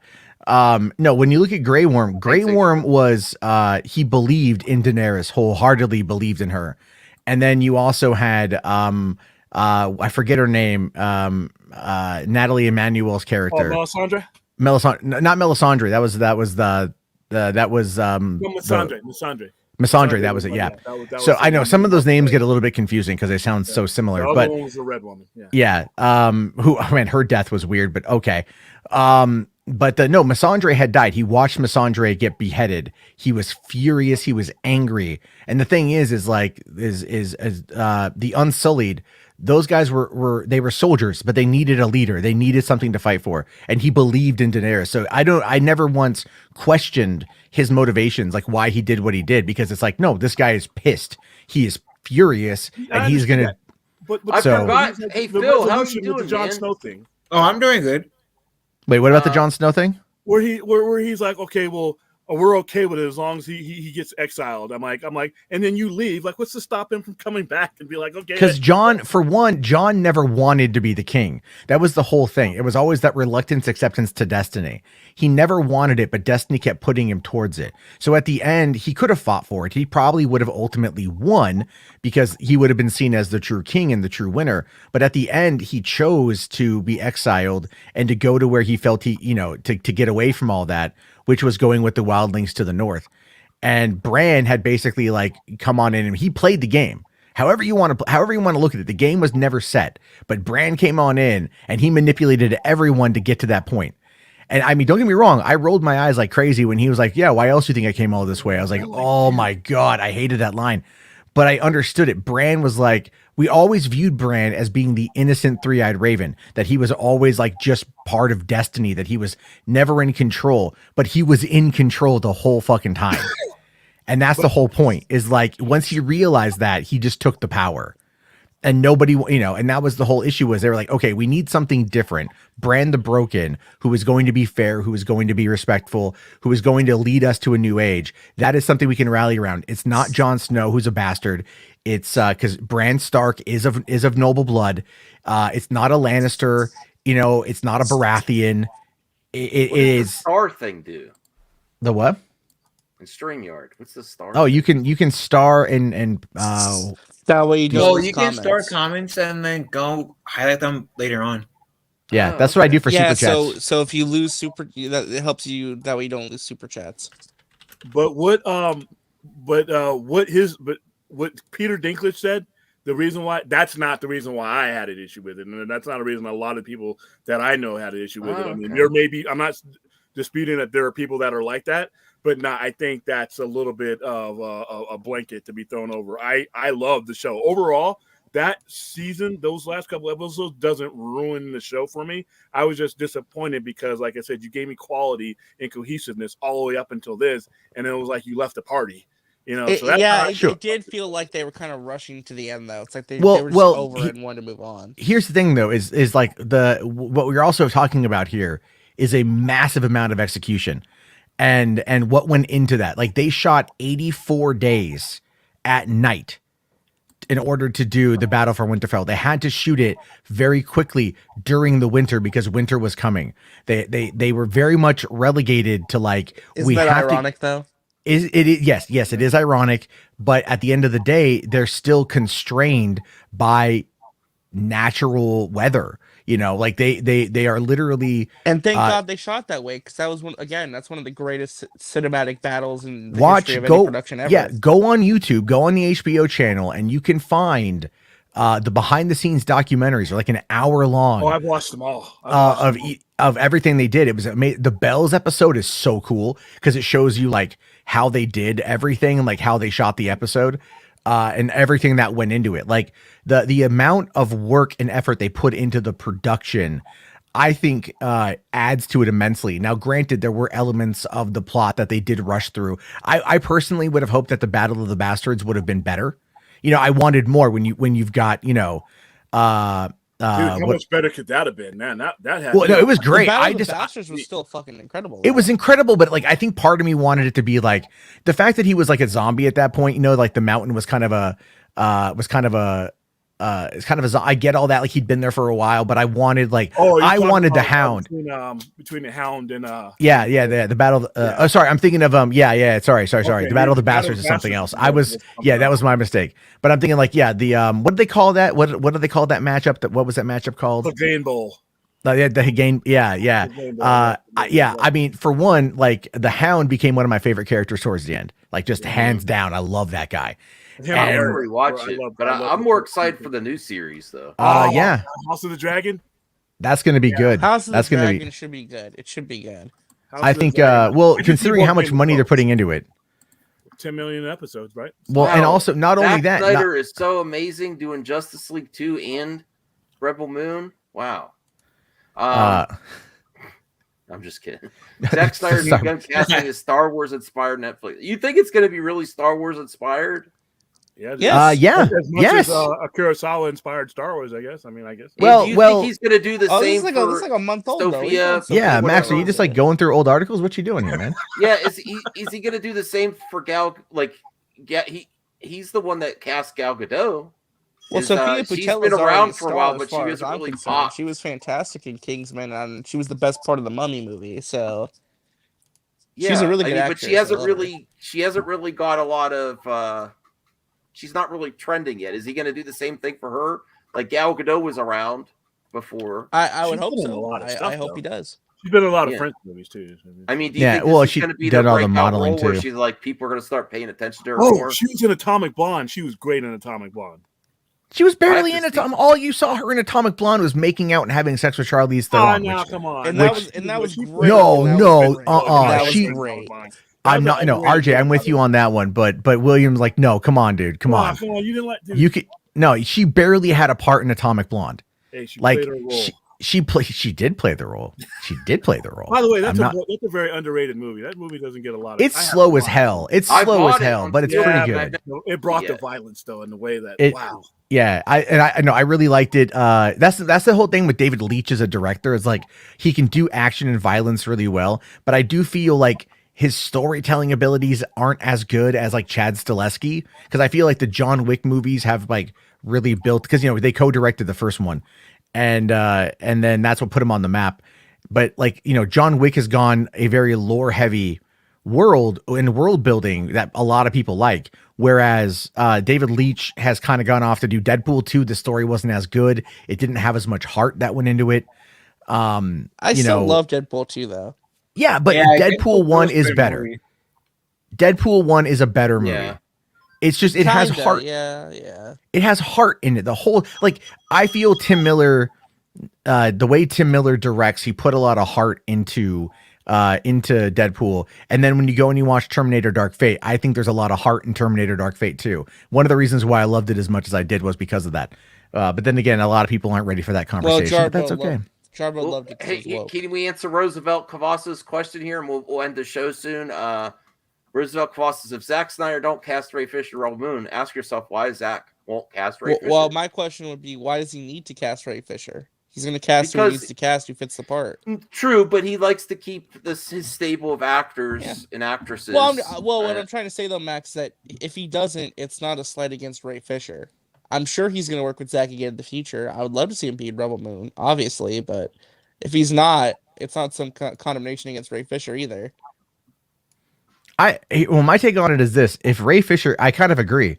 If Ray Fisher is not in the movie, that's kind of a problem. Andrew, stop saying the F word so many times. I'm putting you another timeout. I don't even know. No, Andrew, say it more. Him. That's not the real Andrew Casali. I'm messaging him now on Discord. He doesn't know what's going on. Andrew, say it more. That's sad when you're not even in the room and you're in the room and people are typing you out. Yeah. Like, wow. Oh man, no, I get that all the time, William. I get messages on Twitter. Hey, are you in the stream? Like, no. What the hell? I just typed. You'll pop up in a. Is that the real one? Oh wow! I think the real one just showed up. The real one. Just showed up. Jesus! Now you're gonna see 10 or 20 of them. Now he's gonna start swearing at the fake one. He's like, You'll have to time them both out just to start them off. Is there 3 Andrew Casalis like this Nowhere Home? Max, just hide the troll account. Just hide the troll account. That way he can't type. You don't get confused. Because that guy has been causing issues the whole stream. So Yeah, I've been trying to ignore him. That's why I'm not even looking at the chat. All right, now this is the real Andrew. Okay, we think. Now, what were we talking about? We're talking about Rebel Ray Fisher being in Rebel Moon. If that's a problem. Well, no, I blocked the real one. What is him being in there a problem, or him not being in the problem? Him not being in the movie would be a problem for Ray Fisher. Is there a role for him? See, here's the thing, though. Just to put Ray Fisher in something, I think that would be a more problem. If there's a role that he fits, then yeah. But if there's exactly, put him in the movie if he fits the role and the vision Zach wants. Yeah, story first for me. I mean, okay, thank you. That clears it up. I do want to give the final word to Phil TMNT because he's been being so nice panelist, quiet, and waiting for his turn. Is there anything that you've been enjoying, Phil, lately? Anything you watching or playing games or anything you? I recently watched Spider-Man No Way Home twice. It was pretty good. All right. Mm-hmm. Will the Snyderverse continue, Phil? I mean, it has a chance. It's like fans. So you're telling me there's a chance? I think there's a chance. Like if we must take it with certainty. Yeah, with certainty, I think there's a chance because if fans were able to get the Snyder version or the Snyder Cut version of the Justice League, there is that chance. For what? What was I missed? Oh wow! For the Snyder first. William's ready to rumble now. He took. No, what was the question about? What could happen? I missed it because I was changing. That is there a chance for the Snyder first to continue, and I think so. If fans were able to get the Snyder cut of the Justice League to come out, then I think there is a chance for the Snyder first to continue. If fans make enough uproar. Oh, okay. We got to listen to Phil. What do you think of that, Matt Jarbo? What? I mean, do you want the Christmas answer or the real answer? Christmas answer. I don't mind. Yes. Okay, so are we and Trevor actually in agreement on this one? No, look, as much as I wanted to continue, again, if fans, it's all about money. It's all about money. It's literally about money. So, I mean, you know what? Amazon has got the Snyder Cut in 4K for like $16 right now. Buy like 5 copies of it and give it away to people as stocking stuffers or a late Christmas gift or something like that, and be like, give it to your dentist. Give it to your gynecologist, give it to, your mailman. I don't effing care.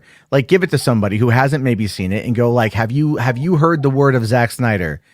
And then just, yeah, just can I, do you have a moment to talk about your Lord and Savior, Zack Snyder?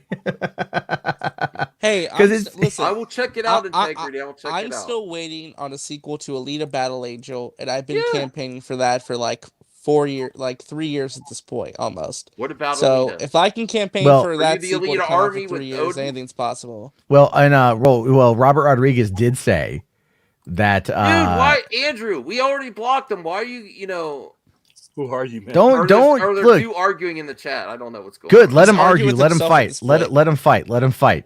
All right, just let him fight. Anyway, my point is, I'm still waiting for Alita 2, and Robert Rodriguez will hopefully do it after Book of Boba Fett, hopefully. So we'll wait and see. If I can wait for that for 3 years, anything's possible. Well, streaming makes a lot of stuff possible that wouldn't have been, because I think the relevance is the physical media. It sells in physical media is one thing, but the relevance in streaming, because the revenue that is going to be coming to these platforms in streaming and the content that they need in all across the board. Like I said, HBO Max, $14-15 a month. If you can pull in, if you get up to 65 million subscribers or 75 million, you're 750 million a month in revenue. I blame you for you, RJ. Now he's in my chat, the real one. I told you to block the one that you timed out. I did. Now there's this one. This is a mess. I think another one popped. Well, here's the thing. As many as the Spider-Verse. If they get 65 million people paying $15 a month, that's $975 million a month.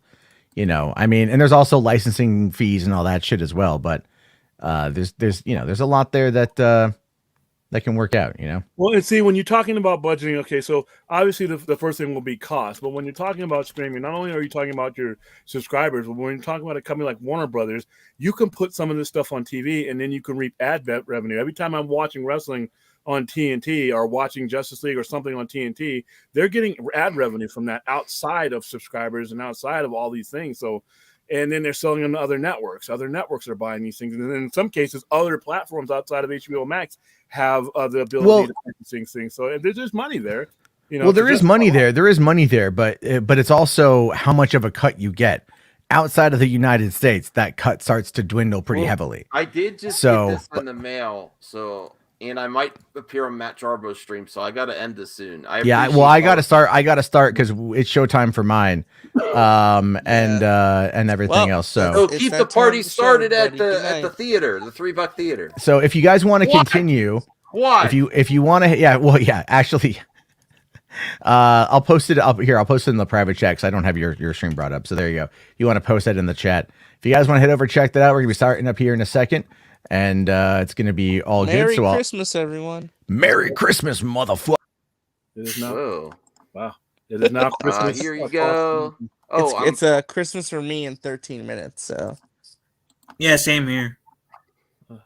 Well, thanks, Phil Timothy. Are anything you're looking forward to? Like coming out on streaming or something before the end of the year, Book of Boba Fett, or I mean, you know what? I wish they would actually make a third TMNT movie. I thought the second one was pretty good. Oh, you mean with the Michael Bay one? Yeah, it wasn't horrible. I mean, they had a live action CGI version of Bebop. I almost said Cowboy Bebop. Bebop and Rocksteady. I thought it was decent. Yeah, I think. Like, it could have been good. If they decided to make a third one, they could have been good. But I'm looking forward to seeing Boba Fett for sure. See where they're like. I'm intrigued with Boba Fett, but I'm truly excited for Cobra Kai season 4. Yeah, man, Cobra Kai a couple days too. Mm-hmm. It's coming out on the 30th, I believe. So I'm really excited about that. Oh yeah, actually. Phil, type something in the chat. I can make you a mod squad. If you want to type something in the chat real quick before we go. Yeah, Josh gives you lots of props here. Oh yeah, Josh and I, me and him streams a lot actually with each other on my channel. Okay. You're always welcome to come on if you want, Max. Oh no, I'm not trying to. Oh, Phil, they're starting their own community. Okay. Well, you're part of mine too. Max, you want to join? You can join their club. Like I said, Max, RJ, and Guy on top of me. You're always welcome. It's William. You're always welcome to go on my channel. All right, cool. Yeah. I think I don't know your name, Guy on top of me. So William. Oh, William. Okay. Hi, Phil. Nice to meet you. He's in charge of the Sci-Fi Center. Yeah. Oh, really? Okay.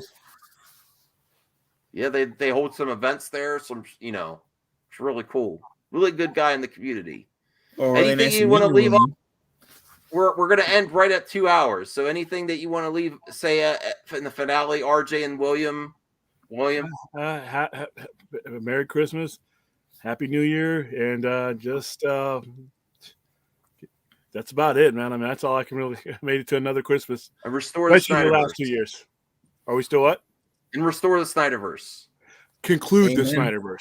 Resolve the Snyderverse. Yeah, resolve the Snyderverse. Yeah, I'm okay with those hashtags, but yeah, the one that's. I'll just say, Merry Christmas, everyone. I hope you all have a great Christmas day. Spend time with your family if you can, and just have fun. Make some good food, open some good presents, pet your cats, hug your loved ones if you can. Just have a great time, and Phil have really a blessed takes care holiday. Of that cat. That cat looks so happy. Does he get anything for Christmas? The kitty? What food? Wet food. Oh yeah, he got some wet food earlier today, as part of his Christmas present, and he's getting some tomorrow. Yeah. And hey, Justin. So Max, are you gonna do a stream tomorrow? Massive shout out to Justin because he's like. What's that? Sorry, massive it's shout been a out to delay. Justin because he's a pretty good guy. Yeah, he is. He is a pretty good guy. Props to Proper. Yeah, I was gonna ask Max, are you gonna do a stream tomorrow where you're dressed up as Doom Claws, where it's the Doctor Doom mask in the same outfit? Nah. I might do stream Can tomorrow. you do that though? Can you do that? I think that was a request, Max. I think somebody wants you to do that. Okay, Integrity. I will check it out. Even though I like the original Spider-Man 3, I'll check out Editor's Redemption link on YouTube. I will. All right, we only got 50 seconds. Hurry. Nah, 40 seconds now. Yeah. Merry Christmas, everyone. Happy New Year. Max is wrong. The Snyderverse will not continue. I'm just kidding. I'm kidding. But yeah, Merry Christmas, everyone. Much love to everybody. Bradley says I can't do that. Okay, thanks, Bradley. I'll listen to Bradley. Oh no, he says please do that. No. Yeah, he said please do that. You have to do it. I thought he said please dress don't. up tomorrow. Please dress up tomorrow. Please. Just wear a Santa hat. Just wear a Santa hat at least. Wear a Santa hat. I'll see you. Have a great one. Be safe. Have a great, have great noms, great presents. Enjoy Merry your family. Christmas, everybody. Bye. Justin's got the last word. Merry Bye, everyone. Christmas. Thank you, Phil. Oh, look at the kitty.